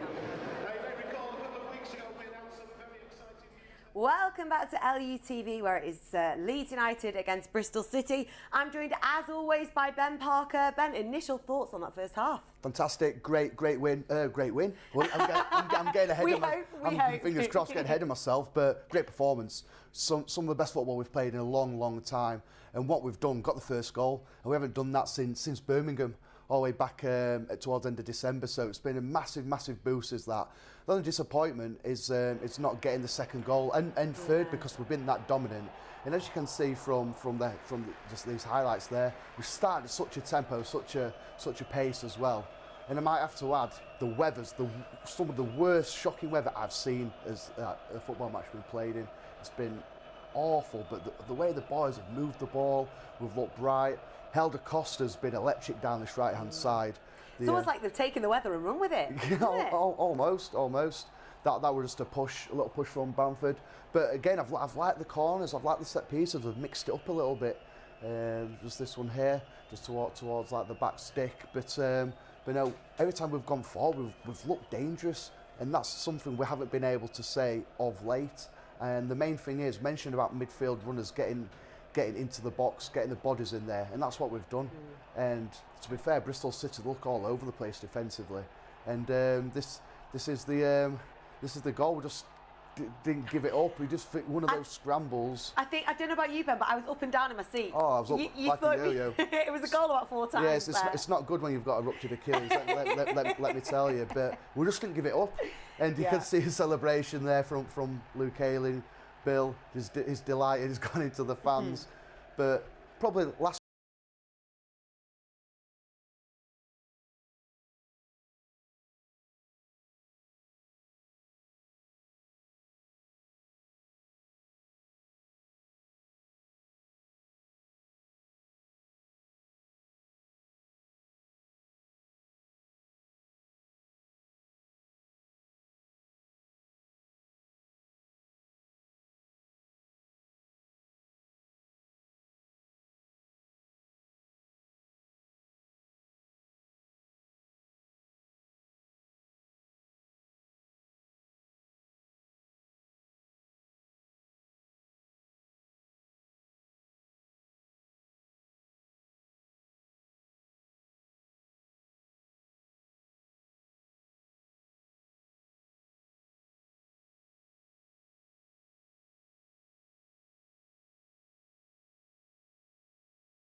from the manager. They're going to come out. I don't think they can be any worse than they have been. But again, huge credit. We've made them play like that. They've not been able to get out of their own half at times. So we've got to keep sustaining that, stay on top. And look, we're going to make mistakes on the ball, but it's the work rate off it. When we do lose the ball, get back into a shape quick, work hard for each other. And that's when we've been at its best this year, when if I've made a mistake, for example, I know my mate at side of me will get me out of trouble by working hard. And you spread that throughout the team. It's so hard to then sustain any type of pressure. But they're going to have a spell in the game. Every team does have a little spell. That's how football works. It's important when that spell arrives. We're 2-3-0 basically, so it's easy. And the thing is to be able to sustain it. Don't let your levels kind of drop off. Absolutely. Well, let's have, before we throw to the second half, let's have a look at that first goal. And same mention about getting down the sides and the spaces there. The defenders for Bristol City just don't look like, to me, they enjoy defending. And this it's our version of the Brazilian fullback Cafu, Luke Ayling bombing forward. Look again how many bodies are in the box there. 6 bodies in, and that's what you got. You get that bit of luck because you're nice and positive. And I mentioned the finish. Any striker would be proud of that because it's come fizzing at him, and he's managed to control it with his thigh, spin, and finish with his left foot. And it's almost one of them. You just think, oh, there's a chance gone because a couple of kind of clearances, a couple of blocks. You just think, oh, it's one of those scrambles just not going our way. But no, what I like there, what I like there from Click. I don't know if did he mean that. I'm sure he'll tell everyone he actually did. Goes down as an assist for him anyway. But he just showed a bit of composure. That little drag back there, and I'm going to say he did mean it, Click. Yeah. But I'll tell you what, who definitely meant the finish, Luke Ayling. And I mentioned the difficult ones, them, especially when it's a wet surface, the ball's a bit slippery. When they come firing at you, especially on towards your thigh, they can just bounce away, skid off. But he done very well just to kill like the momentum of the ball, spin with his left foot. And like I said, I just thought we were going to get the second and the third. The crowd felt like that. The scarves were waving in the crowd. But no, 1-0 it is. And when the scoreline's like that, it's always dangerous. The opposition always already within a chance. So look, go out and do the same things. No, there's no reason we can't do it, but start bright. Thank you very much. In the words of Ben Parker, go out and do the same thing in the second half. We'll hand you back over to your commentary team of Bryn Law and Tony Doringo.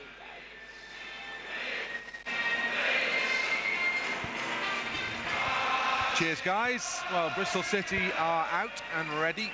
Leeds United are going through the little running routine on the near side touchline. And the second half is about to start with the referee putting the ball on the centre spot here. Leeds United in this second half will be kicking towards the Kop end. And as every game goes by, every half of football carries just that little bit extra weight. So, big half ahead for Leeds United here. 1-0 up at the interval. Completely dominant in that first period. Need to pick up and carry on where they left off in terms of this game and control of this game. Bristol City will begin the second half with the ball at the feet of Nahki Wells. Wells goes back, and Bristol City knock it all the way back to Bentley in the penalty area. And the keeper kicks the ball forward. Hernandez wins it back for Leeds. You can see the impact of the wind on Leeds in this second half as Kiko Casilla comes out early, one for him to test us out. As the ball goes up in the air, high up in the air, spins around, goes into touch far side, and Masengo sets off on a run. Calvin Phillips steps in front of him, and then Click may come away with the ball. Ball bouncing and swirling all around all over the place. There's a foul there by O'Dowda on Click, and so Leeds have a free kick. Well, he's placed the ball on the halfway line, but I think it's probably a little further back than that, as indicated by our match official, Tim Robinson. So Leeds have to retreat a little, and Luke Ayling over the ball to take it for the home team. Luke Ayling goes back into Ben White, and then Ben White plays a square ball to Liam Cooper. Back it goes to White, and White's pressured a little, gives it to Ayling. Ayling brings it infield, finds Hernandez, and the referee gets a foot in, and that's a Leeds ball, because if the ref hits the ball these days, then play is stopped and the possession is handed back to the side who had it in the first place. Actually, Patterson just stepped in for Bristol City and threw the ball away there, and the referee made it very clear it's your own time you're wasting, basically. As Leeds get the little drop ball from the ref now. I hope Calvin Phillips realises that he's allowed to do what he likes with it. Yes, he does. And Leeds keep possession. And the ball is over on the far side with Ben White. Tony Dorigo has been doing his duties downstairs, has arrived with cups of tea. Bamford for Leeds, trying to deliver something for them now. The ball again is just between the two players who are waiting eagerly for it, Harrison and Hernandez. Instead, it just carries to the man in the red shirt, not the man in the white shirt. But Leeds have it back on this near side, just in from the touchline. Dallas with a chance to cross, maybe. Still going Dallas. Now he goes square to Hernandez. Hernandez chips it up. Oh, it was almost onto the header. Held across through. Rolled off his marker there on the penalty spot, but he couldn't get contact with the ball. And it went over his head and into the hands of Bentley, the keeper. And Bristol City get over the halfway line with O'Dowda in possession. Into Masengo. Masengo still with the ball, just outside the Leeds penalty area, far side. Forced away from that penalty box by White. And then Patterson will have a go instead. He turns goalwards now, up towards the D on the edge of the penalty area. The ball is over on this near side with Eliasson. Eliasson delivers the ball in off the chest of Luke Ayling, who drops onto it, and then leads clear up to Harrison. And Harrison can get Click into play, and then it's a great ball from Click. Well, it was nearly a great ball. Almost. It was absolutely the right ball, but it was just slightly overhit, and it went beyond Harrison. That's a couple of occasions now where options were certainly left and right. Just couldn't quite find the final ball, and there, good idea. Harrison was almost clear, and here Luke Ayling just goes for one which didn't really need to go for. Seemed a bit closer than I would have liked. He was at full stretch on the floor, and he kind of upper chested it. That's it. Upper chested it is fine. Forget the stroke. Just upper chest. Okay. He upper chested it. Liam Cooper has just strong-armed Naki Wells, so Bristol City have a free kick which they take really quickly, and Baker carries it out from the back over the halfway line. Costa tries to step in to stop De Silva. De Silva spins away from Costa. Costa still at him, but De Silva's done well there. Brought the ball away and then plays the ball into the edge of the penalty area, and a chance is blocked by Calvin Phillips. Excellent intervention. Now Costa comes. It's a real quick start to the second half. Costa goes past one challenge, surely pushed in the back, nothing given, and now Bristol City respond with a potential break. Marcelo Bielsa down below us stretches his arms wide to say, how is that not a free kick? And then Henriksen tries a shot which was always rising over the top, no problem. Well, that's a wasted chance by Henriksen. Fortunately for Leeds, he's just gone to shoot from 25-30 yards out when all the midfield was actually vacated. Jay De Silva, you're right, does really well, but Calvin Phillips here just gets a vital touch. Patterson goes over his leg, but nothing doing there whatsoever. Good challenge, Phillips. Early signs that Bristol City might have to have a bit more about them in this second half in an attacking sense. They really do much in the first half in Leeds, or in or around the Leeds penalty area, but they're chasing the game. Leeds United 1, Bristol City 0. And we're coming up to the 50th minute here. Matchday Live on LUTV, brought to you by Delivery Food Freedom. Break ball over the top for Costa to chase. I think Bentley will just get there ahead of him. He does, but has only the option of knocking it straight into touch, and he doesn't get very much distance on the ball either. So Leeds have the throw-in. In it goes to Click from Ayling. Ayling gives it back to Pablo Hernandez. Infield to Matthias Click, and then Click tries to get the ball back to Costa. Gets it off Costa. Leeds 10 yards outside the Bristol City penalty area, but it's really tight in there, so he goes wide to Ayling. Ayling infield to Hernandez a little. Now Costa gives it back to Hernandez. Can he keep it in? No, not quite. He just rolled away from Pablo Hernandez there, and he couldn't get round the ball, and it goes behind for a goal kick. Popping it around well. Unfortunately just overrun on that right-hand side, but the Ayling, Costa, Hernandez really have a good understanding between them all, playing well. Well, if the players wondered about the support they get from the fans, Kiko Casillas' name is ringing around Ellen Road with the Pablo Hernandez Kiko Casillas song. That's the support he requires. Absolutely right. And Kiko Casillas knows that the fans are on his side still. That must surely be a reassurance to him, despite everything. Dallas for Leeds is forced to go back to Liam Cooper over the top onto the head of Ashley Williams, and then it rolls over the near side touchline from the Bristol City skipper. And it's a Leeds throw-in which Dallas takes. He goes back to Kiko Casilla, and Kiko Casilla gives it to Liam Cooper. And Liam Cooper then delivers a long ball. Bamford over the top. Bamford is just going to bounce ahead of Patrick Bamford there. And Bentley is out quickly, smartly to collect. And then Baker just about manages to work the ball to De Silva. Leeds really putting the pressure on these Bristol City defenders as Henriksen is chased by Harrison all the way back to the penalty area, and the keeper now. The Leeds fans respond to that effort from the Leeds team, really harrying the Bristol City man in possession, and then the ball comes off the chest on the far side of Patterson and straight into touch for a Leeds throw-in. It's good play again. Any time that Bristol City get on the ball, first man in white just goes charging at him. Great closing down. We know that's a feature of Bielsa's sides. Bamford gets the ball to Hernandez in an attacking position. Hernandez overhits the pass back to Bamford, or Costa, and it goes behind for a goal kick. I must admit, the last, 6, 7, 8 games, Hernandez hasn't quite been at the form that we're used to seeing. He has given the ball away. I thought the first 45 minutes actually he played better. He got back to something like, but just a couple of times now in the second half, he's only been a foot away, but just not quite good enough. And the keeper there just swung that one straight out of play. Well, it was Ashley Williams who was under pressure from Jack Harrison, and he had no option other than to put his boot through it, and he sliced it, and it's come over the near side touchline. So that pressure again brings Leeds possession.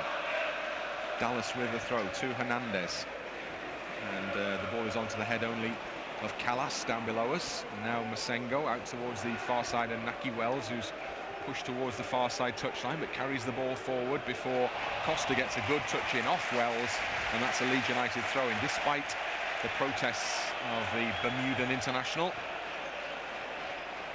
It's a Leeds ball, and Luke Ayling is over there with it in his hands, just about gets it to Pablo Hernandez, not sure how. And then over on the far touchline, tight to the touchline, Click is knocked over, play continues, then Masengo is knocked over, and the ref blows the whistle. I'm not sure about that, as De Silva spots the ball up for the resultant free kick just inside the Leeds half. I'm not sure where the foul on Masengo was there. Anyway, we've seen a replay and I'm still not sure. Well, he's fallen into him and spun into him and fell down. Crazy. Ball on the near side with Callas. Gets it into Eliasson with a chance to run at Leeds now. And a little clip on the heels of Eliasson from Dallas, and maybe Dallas will be the first man into the book here, Willie. It was one of those fouls that he felt he had to commit because the player was making menacing moves forward, but no, it's just a lecture. Well, I think it's just the way that he was closing down from behind. He then tries to allow the player to run across him, but sometimes you've already made that move. Here we see Dallas getting back, but just trying to pull that left leg out. Does certainly collect him, gives a free kick away. Now, set pieces, it's concentration, these sort of areas, it's important. And keeper certainly good communication between Casilla and his back line. So it's a chance for Patterson to get the ball into the penalty area. Looks like he's going to swing it outwards on the right foot. Plenty of players lined up just outside the box in both red and white. Patterson delivers in towards the penalty spot now. White wins the header, the ball up in the air. Big appeals from Bristol City players as they tumble to the ground on the edge of the area. Nothing doing from the referee. De Silva's the last man back as the ball is cleared forward. He just launches it up into the penalty area, and Casilla's got to get across smartly, and he does that, and he keeps the ball in play and just keeps Naki Wells away from it. And as just to confirm, Stuart Dallas was yellow carded as we perhaps anticipated, and he carries the ball for Leeds now. Gives it out to this near side, and Jack Harrison. He needs help, and so he comes infield to Stuart Dallas, midway inside the Bristol City half. Back it goes towards the halfway line, and Calvin Phillips. It's a tricky one for Ben White. He was overhit by Calvin Phillips, but White's dealt with it. Gets it out to Ayling, far side. Ayling infield to Click over the top. Can Bamford keep it in again? The ball just runs on a little beyond the Leeds player and goes behind for a goal kick. It's unfortunate again. They moved it really quickly. Good 1-2s and made good possession up the pitch, but just couldn't quite find that killer ball. Here's the cross earlier as well. That's what they're all complaining about, but nothing doing there. There's a big gap, wasn't there, between the back line and Casilla. Calvin Phillips, a defensive header, gets it away. David Bentley to take the goal kick for Bristol City. And Bentley goes up in the air, and it drops down in just inside the Leeds half. Calvin Phillips for Leeds behind it, and he goes all the way back to Kiko Casilla, and the ball rolls through to the Leeds keeper, and then he goes long with the right foot over the head of Click. Masengo behind him wins it, and then it goes to O'Dowda, and O'Dowda's forced back into his own half. Costa goes chasing, and Costa has done really well. He's won the ball off O'Dowda there. Now Dallas, it's caught late by O'Dowda. That Leeds have an advantage, so the game goes on with Harrison in possession on this left-hand side, just in from the touchline. Make the most of it. Opportunity that's been offered here. Now still Harrison has it on the edge of the box, still he has it, and he goes past Henriksen, and he goes into Click, and Click tees it up far side for Ayling, and Ayling plays wide to Costa. Costa delivers the ball into the 6-yard box, and it's headed away from the edge of there, only as far as Dallas, who's underneath it. Comes back out to Matthias Click. Click's shot is charged away, and Phillips will have to slide in to win it back for Leeds on the edge of the centre circle. Leeds can keep the pressure on as the ball goes to Ben White, and then wide to Luke Ayling. And then Luke Ayling will deliver long this time, but I think he might have mishit that one. Harrison will chase gamely. I don't think he'll keep that one in. He doesn't, it goes behind. It's unfortunate, right idea, but for whatever reason, there must be some wind going from certainly right to left, because it's flying off the pitch. But really good play. And here, finally, as O'Dowda will get a booking. And Stuart Dallas, here's the foul coming up. It's late. And now, referee has given a yellow card to O'Dowda. So a couple of players going to the book at the start of this second half. Leeds United 1, Bristol City 0. And we've had 57 minutes play. Bentley with the goal kick for Bristol City. Cooper beaten in the air. Phillips steps in behind him. Comes for Wells. Signed for £5 million in the transfer window from QPR, for whom he played against Leeds just a couple of weeks ago and got the controversial winning goal. Ayling out wide to Helder Costa. Costa not far from the edge of the Bristol City box now. Comes back into Calvin Phillips. Calvin Phillips further wide to Helder Costa. Bodies in there. Click is joining in now. Click, great ball through to Costa. Costa into the penalty area, and he rolls it back, and Williams is the man behind it there on the edge of the 6-yard box. Comes out for Ayling, and then his shot is blocked. And you do wonder, could Helder Costa have not shot himself there? Tight angle, but he'd done some brilliant work to get into the box. Masonga on the halfway line, loses out, fouls Luke Ayling, leads free kick.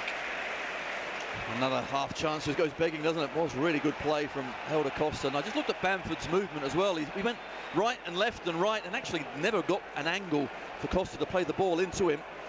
If it's going to be cut back, somebody's got to make the run, make the move. You need more men in the box, as simple as that. You know, it's okay, Bamford trying to then make these runs. If he's suddenly blocked, where's everyone else? Where's Hernandez? Where's Click on the edge of the box? You know, finding that space. Haven't quite got enough bodies in the box when that sort of thing happens. Masonga's just blocked Leeds' attempt to take a free kick, resulting in delay to the play. Now Jeju is about to come on for them. Played in the last game, scored in the last game, and he's going to come on to replace the number 9. Jamie Patterson, rather the number 9 is coming on to replace the number 20. Jamie Patterson comes off, so Jeju will go and play up front surely alongside Naki Wells, as he did in the game against Derby. So there's a forceful, powerful presence coming into the lineup for Bristol City. He just has a quick word with Wells, and then he goes to take up more of a defensive role at the moment, because Leeds had this free kick when play finally resumes. Delivered back into the Leeds half to Ben White. Now he switches play from the far side to the near side. Great ball to Harrison. Harrison does well to control. Harrison will take on the full back. Harrison still with the ball at his feet. Cuts in onto the right foot and then delivers into the penalty area. And it's over the head of Bamford, and it sails through really nicely for Bentley. And he throws out quickly over arm to the halfway line to Naki Wells, who delivers this near side to Eliasson. Eliasson infield to Henriksen, and then back it goes. Cooper's come across to cover for Leeds. He's done a great job. Eliasson still with him, but Cooper chips up the goal line and the near side, at the touchline on the near side. Harrison though loses out. Wells has it back for Bristol City, and he gives it out to Eliasson on the near side touchline. He delivers the cross into the box. Interception is from Dallas to Costa to Click. Is there a chance for a counter-attack from Leeds? Costa really races on there. De Silva tracking him over on the far side. Can he get beyond him? No. Good work from De Silva. Really timed his intervention well there, and then he's fouled by Click on the halfway line as he tried to carry the ball forward himself. Good defending from Bristol City's left back there, De Silva. I just thought, certainly with Costa and he in a foot race, that he won winner, but he stuck to his task. Timing of the tackle was perfect from De Silva. Masonga almost loses out to Click, and he's holding off Click, and he goes, oh well, the referee's given Masonga a foul there, but I don't know, 6 and 2 threes, Norman Hunter would have described that as, I'm sure, because Masonga had almost lost possession and he knew it, and in his desperation he pushed back into Click and then fell over, and now Leeds have a throw in because Ashley Williams has played the ball straight into touch over the near side touch line, and Stuart Dallas is down there to take it for Leeds. We've gone past the hour mark here at Ellen Road. Still just the 1 goal advantage. Leeds less dominant in this second half.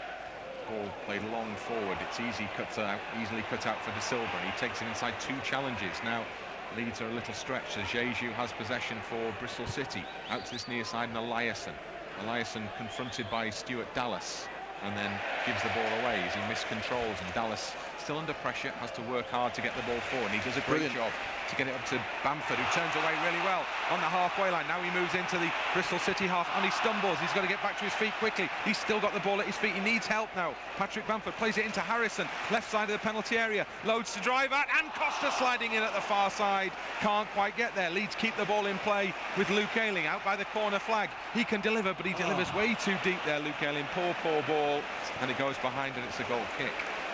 Just when Bamford looked like one-on-one, he's going through his player, he falls to the ground, yet still somehow it comes out to this left-hand side. Harrison plays a great ball in behind the defence finally, and Costa just half a yard too late, trapping that back post. That's where he should be, just tapping those balls in at the back post. Couldn't quite get there. So again, Leeds get close, but not close enough. Bentley takes another goal kick over the halfway line. It drops over the head of Phillips onto the head of White. Click hooks it on to Bamford on the chest, and then Bamford rolls the ball from one foot to the other. Great ball, lovely ball from Bamford to Harrison to pick him out in space. First time ball, he was aiming at Click on the penalty spot, but Masengo read it well and got in ahead of Matthias Click and knocks the ball behind for a corner. I like it because it's a lot quicker as well. That's the right ball, get it in there. Click was actually finally inside the box. Short corner kick. Taken to Calvin Phillips onto the penalty spot, breaks through a crowd of players, and then is cleared away. Leeds have it back though with a foot in from Cooper. Now Dallas switches play again to Harrison on this near side. There's only Ashley Williams ahead of him. This it, low drive, and it's the defensive challenge on the edge of the 6-yard box coming in from Jeju of all people. He slides in, and had he got that wrong, there's no G written all out there. He's given this one away to Click up to Bamford, edge of the penalty area, but he's beaten to it, and then there's a crazy diving header from Henriksen back to Bentley. And it's all gone a bit wild. It's all gone crazy. Jeju, what the hell is he doing? He's trying to then play it out from the back. He's a striker, and actually he's been brought on to actually pick up Calvin as well, to try and stop him taking any sort of possession at the back. But he gives that physicality. But of course, what he isn't is someone that can play out from the back, and she needs to stay up front.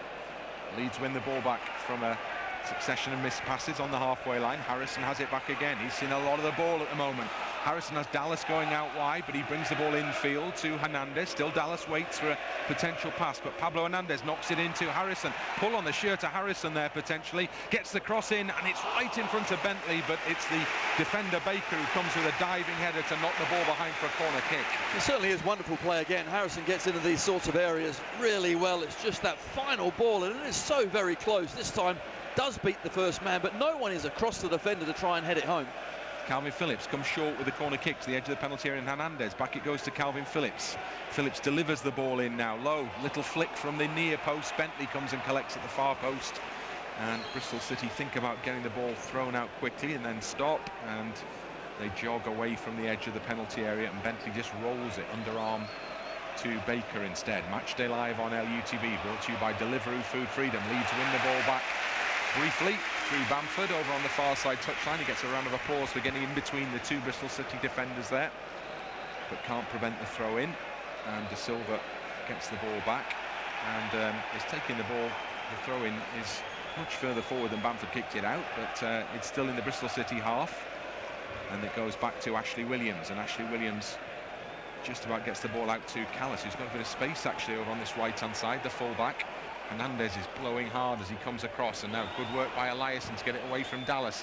Now Hernandez gets to Eliasson, so he goes back to Callis. Callis curls the ball in. Luke Ayling, great header in the right place at the right time. Click can't get there ahead of Ashley Williams, who's pushed up a little for Bristol City. Now Masengo's got to deal with the ball on the edge of the centre circle, which he does, and now Callis gets it, and a little period of possession play for Bristol City in the Leeds half. Dallas surely fouled by O'Dowda there. Yes, he is. That combination of players coming together again, and O'Dowda just stepped in front of the Leeds man, blocked him, and Leeds get a free kick. Bristol City certainly are having to come out and play in this second half. They're certainly more expansive with the ball, getting bodies forward. But Dallas just getting in the way of O'Dowda. That little pullback gives away the free kick. And this might help Leeds as well, as they can concentrate at the back. Certainly on the counter-attack, there'll be more space for them to work in. 66 minutes gone. Leeds United 1, Bristol City 0. Fans doing their bit. As always, Ben White from the back for Leeds, carrying the ball. Still going Ben White, still going Ben White. Over the halfway line, still going Ben White. Lovely ball. Helder Costa breaks into the penalty area. Helder Costa cuts it back. Bamford, oh, it's saved! It's saved by Bentley. And that, while it's a fine save, should definitely have been 2-0. Leeds will try again from the throw-in. Harrison to Click with a low ball, and Williams is behind it to clear for Bristol City. And Phillips has to rescue the ball as Jeju bears down on him, and it goes all the way back to Kiko Casilla, and Kiko Casilla's pass is poor, and it's almost, well, it is given to Jeju, and Jeju, luckily for Leeds, can't get the ball to Naki Wells, and that is just that 45 seconds to a minute. It's our season in a nutshell, isn't it? Up the season, my goodness, we look so good. Surely you have to score the second goal, and then we just go to sleep at the back, and Kiko Casilla, well, this time he's a lucky boy. Jack Harrison, infield for Leeds United, plays the ball out wide to Helder Costa. Helder Costa holds the ball up, gives it to Luke Ayling. Luke Ayling pushes towards the penalty area to Patrick Bamford, who sees the ball roll out to Helder Costa. Costa gives the ball to Hernandez. Loads of space for Hernandez now in the penalty area, and the heads go in, and Dallas is just not quick enough to get there ahead of Bentley, who's brave and goes in ahead of the flying right boot of Stuart Dallas and collects the ball into his midriff. Keeper does well. David Bentley has to get out there very quickly. Stuart Dallas, I think, every right to try and get on the end of the ball, but as it deflects across, he's got to put his boot in there, but the keeper brave. Rain comes down again. We've had some respite, and it's pouring again here at Ellen Road. Williams trying to play out from the back for Bristol City. Hernandez goes to close him down. Two of the old guys there up against each other, two former Swansea men, of course. Kiko Casilla gets the ball back from Calvin Phillips. A long ball this time up to the halfway line. Harrison's underneath it. A little push in the back of Harrison there, but not spotted by anybody. A little hand in the back at least. And now, good ball from Harrison. Infield to Phillips. Costa sets off on the right-hand side again. Phillips tries to just lay the ball out to him wide. He finds Helder Costa. Helder Costa into the penalty area, but Click had moved one way, then the other, and Costa's pass went into the position that Matthias Click didn't occupy anymore. And it goes all the way through to Bentley, the keeper. Just not quite on the same wavelength. Here's the opportunity earlier, and you think he has to score. Does the right thing, passes it across. It's an open goal, I have to say. Patrick Bamford, that one should be just sliding along the ground into an empty net. Instead, he hits it straight at the keeper. It's a miss. Liam Cooper with a header for Leeds United. It goes up in the air. Hernandez is beaten to it by Henriksen. Dallas comes in on this near side and lets the ball roll into touch. And so Leeds United have a throw in. And we've had 25 minutes of the second half. And Leeds United have that one goal advantage and a throw in on the near side. Bristol City put pressure on Hernandez. Hernandez with the outstep onto the head of Williams. Push on Stuart Dallas by Eliasson. Leeds will be happy enough with that. And a free kick and a chance to get the ball forward. And Cooper delivers.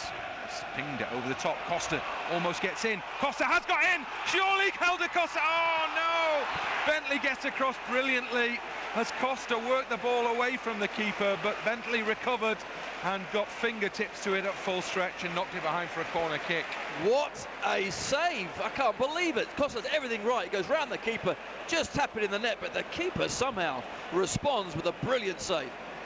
So again, another chance, another save, another miss, another corner for Leeds United.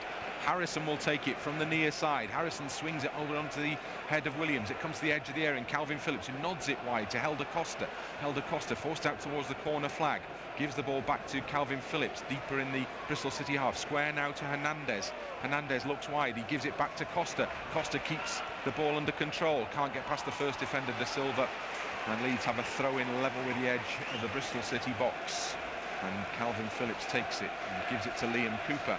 and then Cooper square to Hernandez, and then Hernandez switches play to this near side, and Harrison in from the touchline with the ball at his feet. Dallas goes outside of him, and Harrison keeps going into the penalty area, can't get past one challenge, still going, loses out to the second challenge, and really did maybe too much there, Jack Harrison, as Masengo carries the ball forward for Bristol City, and then Masengo is brought down by Jack Harrison. Maybe that's the frustration of what's just happened, and Bristol City have a free kick just inside their own half. Well, absolutely is. He didn't want to make things even worse. It's a cheap foul to give away, but at least it wasn't a counter-attack on our goal. But here again, I have to look at this. I can't believe the keeper has turned and somehow got back. It is brilliant from the keeper. No blame attached there to Costa. Done everything right. So Leeds drop men back into their own half, everybody back into their own half, Patrick Bamford included, and he's dropping deeper now as De Silva delays the free kick. Now it's delivered up towards the edge of the penalty area. Cooper with a good header clear under pressure from Ashley Williams.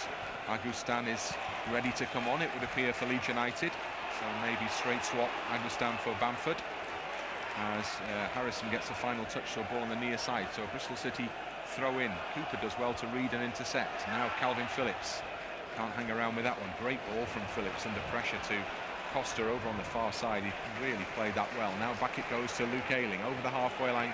Luke Ayling goes, look at Harrison in space on this near side. The ball's on the far side though with Helder Costa. Now Matthias Klick, and then it's too far ahead of Luke Ayling, and Jack Harrison waits and wonders whether it could have gone to him instead. Palmer about to come on for Bristol City. Casey Palmer gets the handshakes from the coaching staff, and Palmer will be joining the action to replace Nicholas Eliasson, presumably down this right-hand side. And Eliasson jogs over towards the dugout.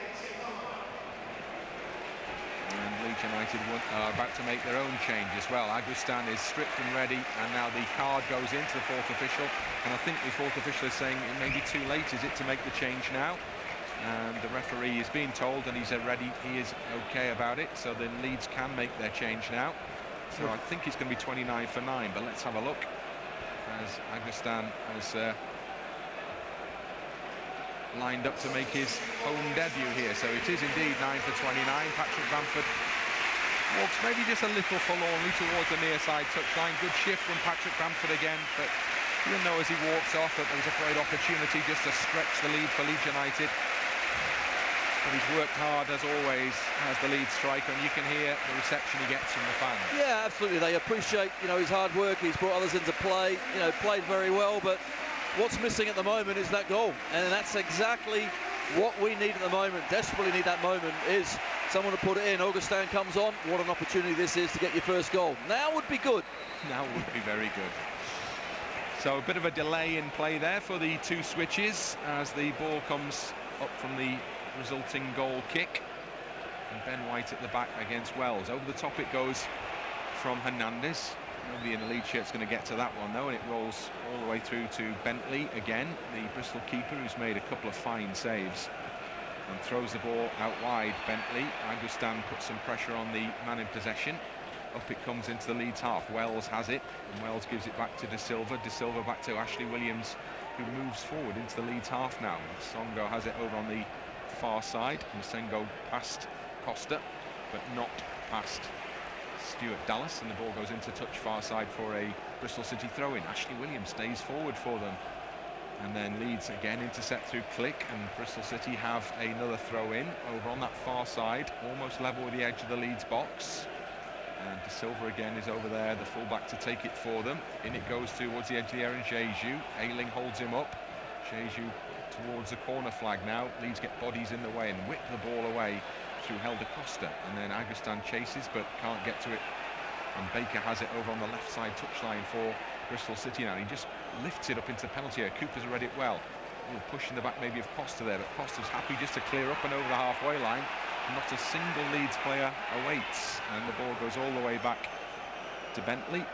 Well, Augustin will try and put pressure on now, but Bentley has lots of time to measure a ball forward, and there's a slip at the back, and White has to come in as Naki Wells gets in just ahead of him. Now O'Dowda has it for Bristol City up towards the edge of the penalty area, gives it back to Naki Wells. Now the play is at the feet of Palmer, And Palmer goes back towards the halfway line. Good carrying from Leeds. They need to get out though, as Baker has it and gives it over wide to De Silva, and De Silva gives it back to Baker, and then it's played into the channel for the run of Masengo. Ayling's read it, and Ayling's there ahead of him, and then he's fouled, and that's impetuous from the young Frenchman. Lee Johnson will be going mad about Well, that. absolutely, and Masengo clearly has never watched Luke Ayling, because that is his party piece. Absolutely. Meat and drink. Absolutely. Come on, youngster, come in. A little bit too close. Oh, down I go. Yeah, good free kick to win, absolutely. But now, can we just see this game out as well? And of course, if we can't get that second goal, you know, keep it nice and clean at the back, concentrate. Obviously, always trying to get that buffer of a 2-goal lead, but just don't give any goal away, and we win the game. Ayling over the top, he's overhit it by some degree, and it's nowhere near a teammate, and it's only into the hands of the Bristol City keeper, who runs quickly up to the edge of the penalty area, thinks about rolling underarm, and then stops almost as the ball was leaving his fingertips. Then he does roll underarm to the edge of the area, and he gets it back, and then he kicks over the halfway line. And Ben White's beaten to it by Jeju, but Ayling's behind him, and Ayling pressurised by there's another foul on Luke Ayling, as Naki Wells just leans into him, and Ayling falls over, and Leeds take a free kick. They swing it from the far side to the near side to Jack Harrison, who lays it off nicely into the path of Hernandez. Now Dallas has it. Leeds need to be attacking more now. Harrison on this left-hand side, carrying the ball up to the edge of the penalty area. Still going Harrison, close to the byline. Great ball curled in, and it's broken in the box. Agustin tries to get in there, and he gets a foot to it, and Bentley comes out as the ball spins up in the air, and the Bristol City keeper gathers. It's a great ball as well, but for whatever reason, for Leeds United at the moment, wherever the man is, the ball goes the opposite way, and Augustin makes that near post run, and rightly so, it goes over him. Cooper to Phillips at the back, and then onto the chest of Ayling. And Ayling with a short ball forward to Pablo Hernandez. Augustin had made a run, comes back, but he was offside. Now he gets the ball. Oh, and he gets a real clip in the heels as well, with a challenge from behind by Baker. And I think that one's welcome to the game, isn't it, on Jean-Kevin Agustin. And Leeds have a free kick just inside the Bristol City half, taken quickly. Helder Costa back into his own half to Luke Ayling. And then it goes back to Ben White. And then Luke Ayling gets it back again over on the far side. Luke Ayling into the Bristol City half. Hernandez stabs a nice ball wide to to Matthias Klick. Comes back to Hernandez again, and then he tries to get a cross in. It'll break though for Stuart Dallas. Through the middle, Stuart Dallas. Onto the right foot maybe for the shot. Yes, it is. And he curls it in, but he puts it in just a little too high, and it goes over Bentley's crossbar. That was unfortunate. I could see that one all the way. Didn't really want to strike it with that left foot, but just allowed the midfielder to come close him down. Cuts inside and just bobbled just before he was going to hit it as well. Decent strike. 11 minutes to go here at Ellen Road. Leeds United 1, Bristol City 0. Bentley with the goal kick for Bristol. It holds up in the wind and drops not even in the Leeds half. Harrison though miscontrols, and Jeju takes the ball off his feet, and then he's played a great ball for Wells into the penalty area, and Wells goes goalwards, and Leeds have reason to be grateful that Naki Wells' touch was just a little awry there, and his shot was just over the crossbar. That's a warning sign, absolutely. I talk about concentration. We fell asleep there, and you're right, Naki Wells fortunately took 2 touches that took him actually away. Here we see takes to the right rather than going across the defender, and Casilla came out, narrowed the angle down there. You can see the poor touch, and that just puts him off enough. That was close. Stuart Dallas with the ball just outside the penalty area for Leeds. Under pressure, Phillips. Near side, Harrison works the ball down the line to Agustin. Agustin has Ashley Williams really close to him, physical in the back. And then the ball is played to Ashley Williams, of all people, on the byline. He almost gets a cross in, but now he's out of position. If Leeds can exploit it with a quick ball forward, they go over the top. Agustin has run straight into to Callas. Callas stepped across him there, because over the top was the ball, and that's where it was delivered. I'm not saying Agustin would have got it, but he didn't get the chance to even set off. No, he didn't, but I think he actually did well to win the free kick. Absolutely, yeah, because that ball was going absolutely nowhere. Callas is silly as well. It's one of those that you take all day long. Callas gets his yellow card as well. I think he can count himself just a tad unlucky. Yeah, I think so. Anyway, Leeds United free kick. Hernandez in short to Klick. He's wide, the space wide for Luke Ayling, and that's who gets the ball now on the far side of the centre circle.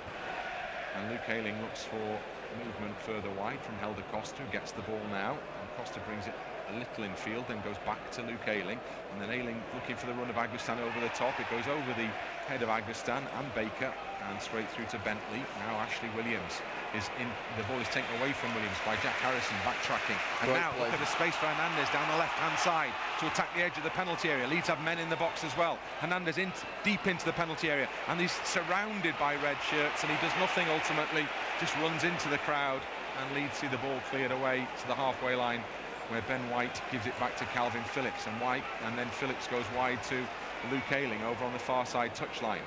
Ayling held up by Masengo, gets the ball beyond him, gets the ball back, and then over the top for Costa to chase, but Costa come back towards the Leeds teammate there. Now De Silva under pressure from Helder Costa. The ball goes into touch, but as the referee awarded a free kick there. Ref's assistant over on the far side gives the ball to Bristol City for a throw-in. De Silva takes it down the line, and it does come into play, and it goes straight out again. Yeah, absolutely. Here's the opportunity earlier, and Bamford really has to score. Yes, Bentley has done fantastically well to come back, but here again the keeper has kept them in at Bristol City. Should easily have been 2 or 3-0 down, but stays at 1. Luke Ayling with a throw-in for Leeds United over on the far side. In it goes to the edge of the penalty area. Agustin trying to work away from the defender Williams, doesn't manage to do that. Leeds get it back though with Click and then Ayling, and then Ayling will this time deliver a ball over the head of Agustin, and that wasn't too far away from the new striker, and it goes out over the far side touchline for a Leeds United throw-in. And we have 7 minutes of normal time remaining here at Ellen Road. Leeds United have a throw-in down by the corner flag. Luke Ayling has gone to take it. Only Click available currently. Hernandez is marked, so Ayling now does give it to Hernandez and gets a short layoff from him. Ayling is held up on the edge of the penalty area. Phillips gets it wide to Hernandez. Hernandez is forced away from goal, but Ayling finds Dallas in space now on the left-hand side, and Agustin is played. Great ball, it's into Harrison, hits the bar, and it comes back out for Hernandez. Drives the shot in, hits the back of Masengo, goes behind, corner kick. Why can't we score this second goal? It's unbelievable. It's great play. It really is. Agustin pulls out to the left-hand side, and the ball is a perfect one through to Harrison, who just lets fly. And you're talking inches again. Just we can't put that ball in the back of the net. Dallas with a great ball. Good strike. No luck. So Jack Harrison goes from left side to right side, takes the applause of those over in the far corner as he goes to take this corner kick for Leeds. Now is the time. Harrison, 2-3 steps back. Swings the ball into the penalty area, close to the keeper who punches clear. It comes back out for Click, edge of the box. Click, little back heel for Harrison. Holds the ball up there, gives it back further deeper to Helder Costa. Goes wide right-hand side to Matthias Click again. Matthias Click into Harrison. Harrison almost on the byline for Leeds. Oh, he's beaten his man. He's into the penalty area. Delivers it low, and it's beyond Bentley, who gets a touch on that one just to get out of the area. But Leeds come again with Cooper just outside the box. Now it's played to Ayling. Ayling thinks about a cross. He's got Hernandez over on this near side. He gives it to Hernandez now. Hernandez on to Click on the byline to cut it back maybe. Gives it back instead to Hernandez inside the penalty area. Pablo Hernandez chips it up, and it's headed away by Ashley Williams, beating Agustin to it. Comes out for Ayling. Ayling with a low drive. Again, Ashley Williams is the man who blocks and gets the ball into touch. There are so many red shirts inside that penalty box because Bristol City cannot get out. Simple as that. But Leeds are finding it just difficult to the last pass, the last shot. Great play from Harris on the right-hand side. It's brilliant feet. He just puts it into a dangerous area. Again, can't find a white shirt. Oh, it's a good throw in to Helder Costa, and Leeds will get a corner kick from that. Really clever play with Ayling's throw. And Costa made a really good run in between two defenders, and he got beyond them. And they had to hook the ball behind to prevent his run into the penalty area. So Leeds have another corner kick, which they'll be in no massive hurry to take as Harrison walks slowly over towards that far side again. We're inside the final 5 minutes here at Ellen Road. Leeds United 1, Bristol City 0. Leeds have 4-5 players lined up on the edge of the penalty area. There's a red shirt to match every white one as it comes in from Harrison now. In swinger over the head of Cooper, and it just breaks beyond Phillips, who can't control but can keep the ball in play at least. And still Phillips now. Cooper comes to help him out and wins a good throw in for Leeds. And Calvin Phillips runs his fingers through his hair, knowing that if he'd have controlled that, he was in the penalty area with a clear sight of goal. Pablo Hernandez takes the throw for Leeds. Back it goes to Dallas. He's pushed to the ground by Jeju. Well, no, he's not, says the referee. And ultimately, Bristol City get a free kick because I think Dallas lay on top of the ball. Well, if it's true, you don't see it either very often. Well, Stuart Dallas clearly hasn't learned from Ayling. You do that a lot better than that. Unfortunately, he gave the free kick away himself now. But yeah, last few minutes, concentration is needed. We could easily have been 3 or 4 up in this game, but it doesn't matter. Just keep a clean sheet. 3 points are ours. 35,819 the attendance at Ellen Road. Another fantastic crowd here. Cooper battles well with Jeju, and then it comes out to O'Dowda on this near side. O'Dowda has a bit to do, gets the ball out to Ashley Williams, increasingly acting as an extra forward for Bristol City now, which must give Leeds the opportunity. There must be space in behind. Ashley Williams is now occupying such an attacking role for them. Well, I'm not sure if he is occupying an attacking role. That now he slowly gets back. He just can't get back to where he should be. I mean, you're right. The space are there all over the pitch. There's space for us. Lagerstad beaten to the ball on this near side by Callas. O'Dowda, great challenge from Pablo Hernandez. Can he make it even better with the ball over the top? Callas has nodded it back to his own penalty area, and Bentley's come a long way out of the box, but he's got time to clear up into the Leeds half where Ayling waits and gives it back to Ben White, who's happy just to launch it forward far side. Costa tries to spin off De Silva. De Silva will get there before Costa. Shackleton about to come on for Leeds. Ball into Pablo Hernandez to win over on the far side and then lose and maybe win back again. He's game. He pushes to the far side. Well, he's just pushed through the back of De Silva there, so that's a Bristol City free kick, and Leeds will make their change now. So Shackleton returning to the action here at Ellen Road, and he's the man maybe to exploit some of this space that Leeds might find in these final 2 minutes of normal time, plus whatever's to be added on in this second half. Bentley with the ball forward for Bristol City. Cooper wins the header.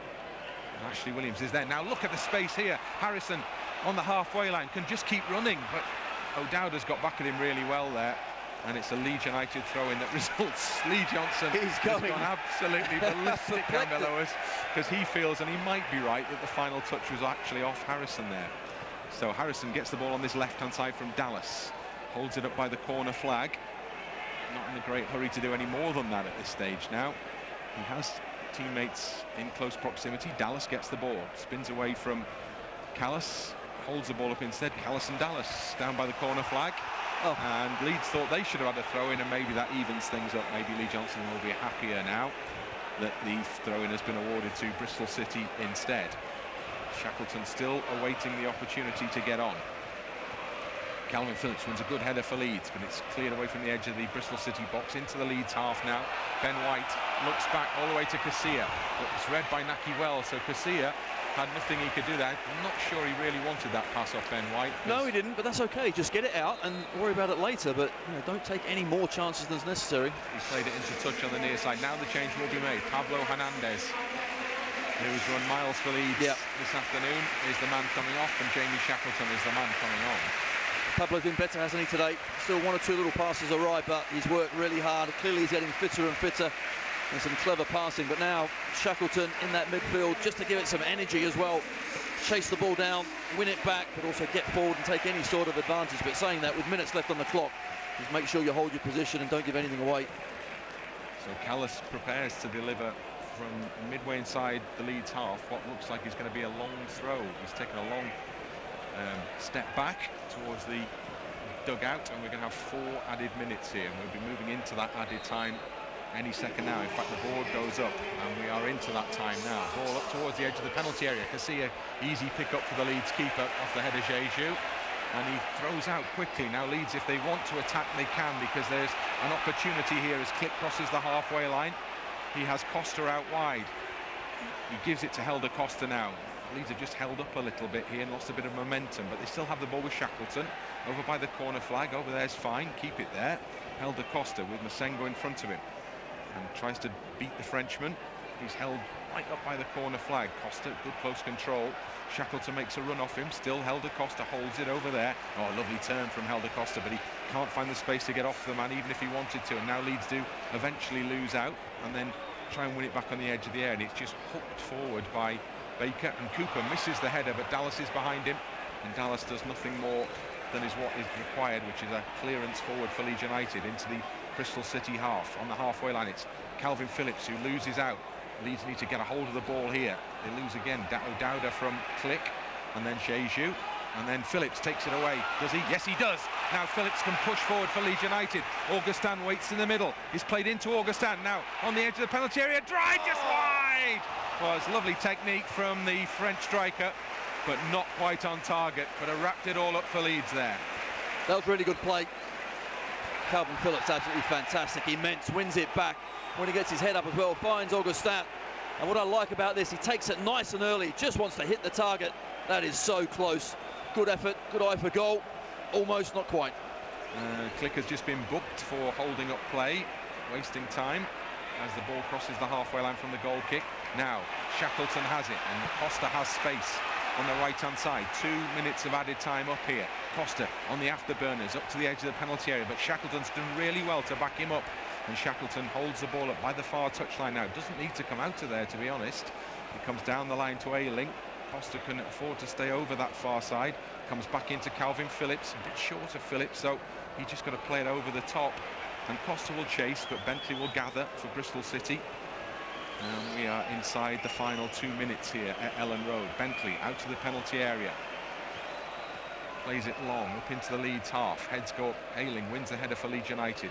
Click on the halfway line, flicks it over the head of the oncoming defender. De Silva gives it all the way back to Bentley in that Bristol City penalty area. Augustin closes him down, and then the ball goes out towards the far side and into touch on the far side, and we're more than happy to see it there as we head into now the closing minute of this game here at Ellen Road. So throw into Leeds United. The rain pouring down again here, but the noise levels rise as the rain comes down. A big chance for Leeds United to get back to winning ways. Throwing down the touchline. Costa can't keep it on the chest. It goes over the top. Appeals for offside from the two lead central defenders, White and Cooper. Nothing given. White holds the ball up over on the far side, just delivers. Great ball over the top. Augustin, well, he's just not going to quite get there ahead of Bentley. Bentley lets it run under his foot into the penalty area. 45 seconds and less remaining here. Whistles from the home supporters. Referee takes a check on the watch now. Headed on by Jeju. Ashley Williams is up there for Bristol City. Leeds have got to defend this. Wells is just outside the penalty area. Phillips has done brilliantly well. Now Leeds can break and win the game. Calvin Phillips carrying the ball into space. Just knocks it out to Harrison. Harrison only needs to go for the corner flag now. He's urged to take it wide. 20 seconds remaining here at Ellen Road. Harrison with the ball at his feet. Dallas is wide. The referee looks at his watch. This is almost time. Leeds almost home, and Ho's been the appropriate word on a day when the rain has not stopped. Calvin Phillips brings the ball in field for Leeds. Still the game goes on. Phillips under pressure, pushed to the ground. Brilliant. Leeds free kick, and that should do us. That surely should do us now. Wonderful play, you know, it really is. Calm in possession. That's it, final whistle goes, and Leeds United have recorded a very important victory. My goodness, they've been made to work, and they've put us through the mill again.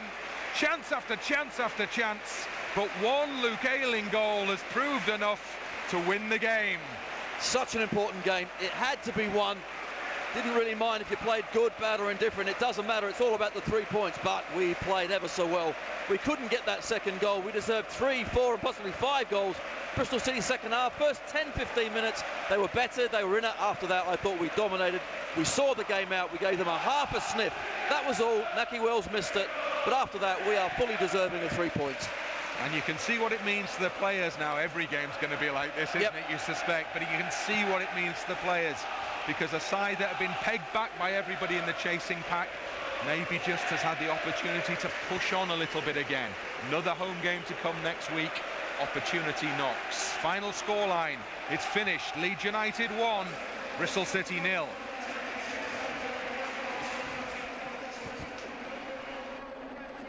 Welcome back to LUTV, where it is Leeds United 1, Bristol City 0. Somehow only 1-0. I'm joined, as always, by ex-Leeds United player Ben Parker. Before we go any further, we've got to say hello. There's people watching in Argentina, so we've got to give them a wave here. Hola. International. Hello, Argentina. ¿Cómo estás? Oh, right then. Ben, right, before we have a look at the stats and the other results in the Championship, the Premier League, just your overarching feelings after that game, really. Well, I'll try English. I even struggle at my English, never mind my Spanish. But no, you're right. 1-0. How's it 1-0? The performance levels, one of the best performances we've put in all season, and it shows what it means to the players, how they're hugging each other. And Bielsa. And Bielsa, the manager, just show how much it means to him. The fans have stayed behind. Not many people have left trying to get an early getaway. It just feels like, again, we've turned a corner. That's what it feels like. If this were 3-4, 5-0, couldn't have had any complaints, Bristol City. We're that far dominant. When it's still 1-0, it gets a bit nervy, a bit edgy towards the end, but you can see the pictures behind me. Look at Bill there, Luke Ayling, Calvin's jumping on him. It just feels like they've turned a corner. Big result today. I hope that you can feel the buzz that we are feeling here at Ellen Road. Right then, let's have a look at the match stats. Here they come. I think it's telling us we don't need to see them. Let's have a look at the other scores in the Championship first. Let's have a look. Right, so we know full time Hull City, Swansea City drew 4-4, West Brom 2-2 against Nottingham Forest, of course, in the earlier kickoffs. Birmingham Brentford 1-1, Cardiff Wigan drawn 2-2, Blackburn have beaten Charlton 2-0. Derby and Huddersfield have drawn 1-1. Barnsley have beaten Fulham 3-0. Luton have beaten Middlesbrough 1-0. Millwall 1-0 against Preston. QPR 4, Stoke City 2, Reading 3, Sheffield Wednesday 0, which just shows the nature, the unpredictable nature of the Championship. Let's have a look at the bottom half of the table as it stands now. Let's have a quick look at that. We can see Reading now sitting at 15th, who of course we play next Saturday here at Ellen Road. We'll have a look at the top half. And he's second now, there we go. West Brom remain at the top on 63 points, and that is absolutely lovely to see a 3-point gap between Leeds United and Fulham after their defeat today. We will take that. It's nice look to have a look at you at with it, that grin. Yeah, we will nice. take that, you know won't what? Results, and when you look at things like that, makes your weekend. You go away, can feel the buzz like you mentioned in the crowd. They'll go out, I'm sure they'll have a good Saturday night now. And also, oh yeah, can't wait for that. And also, the other thing is, Ben, and I'm sure a lot of Leeds United fans will have experienced this, outside of Leeds United, people like to talk about how Leeds United play. People just love to talk about it. And particularly when there's been a defeat or maybe form hasn't been the best. So it's really nice when you know that they're going to have to talk about how great they've been. Exactly. And the players, that's again the reaction of the boys, they know they've played well today. And like I said, it could have been 4-5-0, it could have been any scoreline. The chances were created, unlucky at times, poor finishing on other occasions, but main thing for me, a clean sheet. Absolutely. Clean sheet will look great going forward, committed bodies going forward. It's almost like since the Nottingham Forest game, the last two have altered something, so I'm sure they've done a lot of work on the training ground. Just ever a subtle little change by just committing bodies forward, almost like don't worry about your defensive duties, and Calvin's a big part for that. So look, get the bodies forward, get the opportunities going, and like I said, it could have been any score on another day. That. Should we have a look then? Should we have a look at the highlights? Hey, come on, let's have a look. And we always mention about starting well, and I think back to the Millwall game when we was 2-0 down at half time. We started so poorly, but complete opposite here. And this is when we're at our best, when we do start the game well. Coops were unlucky with that header. Another time we should have probably hit the target, but that was kind of the start of things to come really. I thought the set pieces were good areas, good variation. Jack Harrison again, he's been on them. This was a push from Patrick Bamford on the back stick. But I just mentioned the variation. Harrison started doing the set pieces at Brentford, and he's got great delivery, especially those in-swingers. They're hard to defend when it's the other way, the out-swingers. When I was a defender, I didn't mind them. I thought they were easier to defend against, but when they're swinging in towards the goal, it's very difficult to get any power on your headers. But this was time and time again, especially in the first half, getting down the sides, getting behind, especially the full-backs, and it led to the goal eventually. And we mentioned the bodies in the box. We counted them, it was 6, and it's just the tenaciousness really, just never giving it up. And we said, did Cliff kind of mean that pass? We're trying to have We're going with yeah, aren't we? Of course he meant it. He'll definitely tell us he did. Love the celebration there from Bill. Get the badge in the mouth. The fans love that as well. But no, it's a great finish, like we said, especially on a wet day. when the ball's fired in at you, just kills all the momentum out of the ball. Great first touch and then swivels on it with his left. But like I said, probably this time last week, this chance would have just gone begging, because sometimes when things aren't going your way, when the confidence has probably been knocked a little bit, these things don't fall your way. But like I said, it just feels like we just turned a corner. The Brentford performance, good point as well. He just seemed to get us back on track, and I think it gave the players belief. And that's what I saw today. I saw everyone having the belief, playing the right manner, always forward thinking. And this guy, Helder Costa, thought he had an excellent game. He should have had a goal, to be honest. But this time, Bamford's touched it home there, but it was offside on the second phase when the ball comes back to Mateus Click on the edge. But on the first one, he is onside, but that's irrelevant because he comes back and it's the second phase. Actually, Stuart Dallas, that's where he's offside. Yeah. So it needs a decision from the linesman. But we're just on top, it was relentless. It was that determination to just keep going. And this was, do you know what, we had a laugh, we had a chuckle, but I have to say, Bamford were absolutely superb in this game. Fantastic, held the ball up excellently. Work rate, look, we know he's going to get the work rate. We had the quality as well. Just to there, he did excellent. We didn't see the spin he did on the halfway line. Unlucky. Storm Dennis kind of did the tackle from behind. Didn't see that one coming. But still had the composure to pick a teammate out, and I thought it was superb. This one here, pulling his shirt, I thought if he'd gone down to give the referee a decision to make. But it was constant pressure, getting into those areas, down the sides of fullbacks. And Bristol City really did struggle to get on top of that, didn't they? It surprised me, like, not in terms of how they set up. Look, if they want to go 4-4-2, play to their strengths, that's up to them. But just in terms of out of possession, they just didn't recover into a shape quick enough. It didn't seem like, well, we worked harder than them, basic. Like, it's simple as that. And look, should be scoring these opportunities, worked it ever so well. Maybe the ball wasn't great, but this obviously a big chance. It just couldn't quite get there quick enough before the keeper. Just had that little stumble, because it's done superb just to get a touch before it. But fantastic run, fantastic ball by Liam Cooper as well. Done it so quick, and it was on. But mentioned at half time, Bristol City, they will get a chance in the game, and this was their big chance. Naki Wells, the man who they wanted to fall to as well.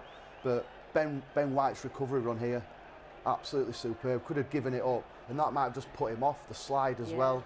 Tight angle. I expected him to hit the target at very least, but that's defending. That's not giving anything up. That's not like giving him an easy shot on goal or the lost causes. But that was good. And well, you're just thinking, right, this is the moment. Great little ball from Stuart Dallas, and he's just gone for power. Underside of the bar, bounced out, and you could just feel around and just thinking, is it going to be one of these days where we've had chance after chance after chance? Bristol City get their one and take it, and we'll come away 1-1, and you're thinking... It would have been very unfair. Oh, daylight robbery if Bristol City got anything from this game. By far, second best all over the pitch. But no, that goal didn't come, but like I said, important to keep that clean sheet. That'll give the boys so much confidence. Could have killed it right at the end. Nearly a nice sort of finish, tried to give keeper the eyes, Augustin, but it wasn't meant to be. And we've seen it out 1-0. But that man on the ball who played the pass, Calvin Phillips, probably yet again, head and shoulders above anyone really, because what he does to the team just gives everyone confidence, settles everyone down. And like I said, could have been 4-5, but take a 1-0. And I think one of the impressive things with today's performance was how well they worked together collectively, wasn't it? Oh, massively. And that's the big thing. Everyone stuck together, and no one epitomised it more than Luke Ayling. Absolutely. Well, let's hear from the man himself. We will be hearing from Luke Ayling any second now, but I think he's still celebrating that goal. So we'll hear from him still getting a hug off a few. Let's have a look at the stats first off. I feel like we don't really need to. We know what they're going to look like. Yeah. So we can see 69% possession, Leeds United, 31% of course to Bristol City. Shots on target, Leeds 6, 1 for Bristol City, and the most important one at the top, goals 1, although could be 5 or 6, and Bristol City 0. It says it all, doesn't it? Yeah, it does. But what I like about that, we've worked the keeper, 6 on target. Usually, like that number's a little bit lower, but like I said, that's due to getting bodies in the box, committing the people there, having the desire to try and go and end of things. Yeah, be more ruthless in front of goal. Like I said, the goals tally could have been a lot higher today, but again, 3 points is 3 points. 3 points, clean sheet. The boys are buzzing. The results have gone our way, massive. That gap to 3 points now. to Fulham, 4 to Brentford. So, look, you've got to keep going. It's going to be relentless now. Easy for me to say than actually do. But to go out and actually carry that out was fantastic. Absolutely. And Leeds United are the only team in the top 7 to have won today. Right, let's hear from the man that made that happen. Here's Luke Ayling. Well, Luke, congratulations. You've just seen your goal back on the big screen. Match winner. Yeah, it's nice to score a goal, and like, especially in the way it came about, you know. Then like it bounced up. I just smashed it with my left foot if I could and went in. Luckily. I know you don't care because you got the 3 points, but I don't know how it was only 1-0 today. Yeah, I know. Made some great chances again, you know, but one goal, that's all it took today, you know. Didn't look like I think it's about time that us boys at the back just actually kept the clean sheet. Then it's been a while since we've done that, so 1-0's enough today. Good week then, hasn't it? Yeah, you know. Then it started in a bad week, but 3 real hard games, so it's a great week after all. Yeah. Yeah, and what about the atmosphere as well at the end of the game? Yeah, it's rocking in it, you know. Crowd's been with us all season, so we've got 7 more home games, so then I'm sure they'll turn out again and over again. So yeah. Absolutely love Luke Ayling's expression there. Smashed it, didn't he? Yeah, That was very, very technical how he went Yeah. through the goal. Yeah, it just fell to me. I smashed it. Proper defender talking there, No, getting a goal. I Proper love defender. that. And you could tell that he'd worked really hard as well out there, Yeah, couldn't you? Particularly in today's weather. Something else that you and I touched on before we came on to LUTV was seeing Marcelo Bielsa's emotional reaction. You really saw that within him then at the end of the game, didn't you? Yeah, I'm not seeing that too many times, if at all, where you just give Alioski a big hug. And that's what you like to see, those little bits of snippets of emotion coming from the manager, because he's reserved, keeps himself to himself. That's who he is. But just to see that emotion, it shows what it means to him. And also the players as well. It's only 3 points. There's 13 games still to go. But they knew it was a big game. The performance, that'll give him the confidence, as well as the 3 points. But they're back on track. You can see how much it means to him, because, again, going even this time last week against Nottingham Forest, when the performance was probably the worst of the season, not a great day, but they were hurting from that. You could see Luke Ayling, what a week in football. It's a long time, things can change. When we spoke to him after the game at Nottingham Forest, he was really down, and it was a real honest interview. You could see he were hurting. But then fast forward a week, is the match winner. We're 3 points clear of third again now. There's a feel-good factor about the club yet again. So look, there's all to play for. It's going to be tricky. It's going to be hard. It's going to be nerve-wracking. But you know what? We're in for the long haul. We certainly are, and that does give the team momentum heading into another home game next weekend. Yeah, but I'd be wary of Reading going to Sheffield Wednesday today, winning 3-0. So their confidence will be high. But like I say, it's all about us, especially here. If we start bright like we've done today, teams can't live with us. If we're ruthless in front of goal, kill teams off, they're going to get nowhere near us. But the clean sheet, work hard. Everyone's worked hard. Starts from the striker, Bamford, filters all the way down to your back four and your goalkeeper. And with a lot of talk about Kiko, he's got his clean sheet. Yeah. The fans were excellent singing his name. Obviously, the song with him and Pablo Hernandez that were going around for a good 10 minutes on the bounce. But no, it was good just to get back to doing basics. But it was enjoyable. I enjoyed watching us today. Yeah. Last week against Nottingham Forest, I didn't recognise us.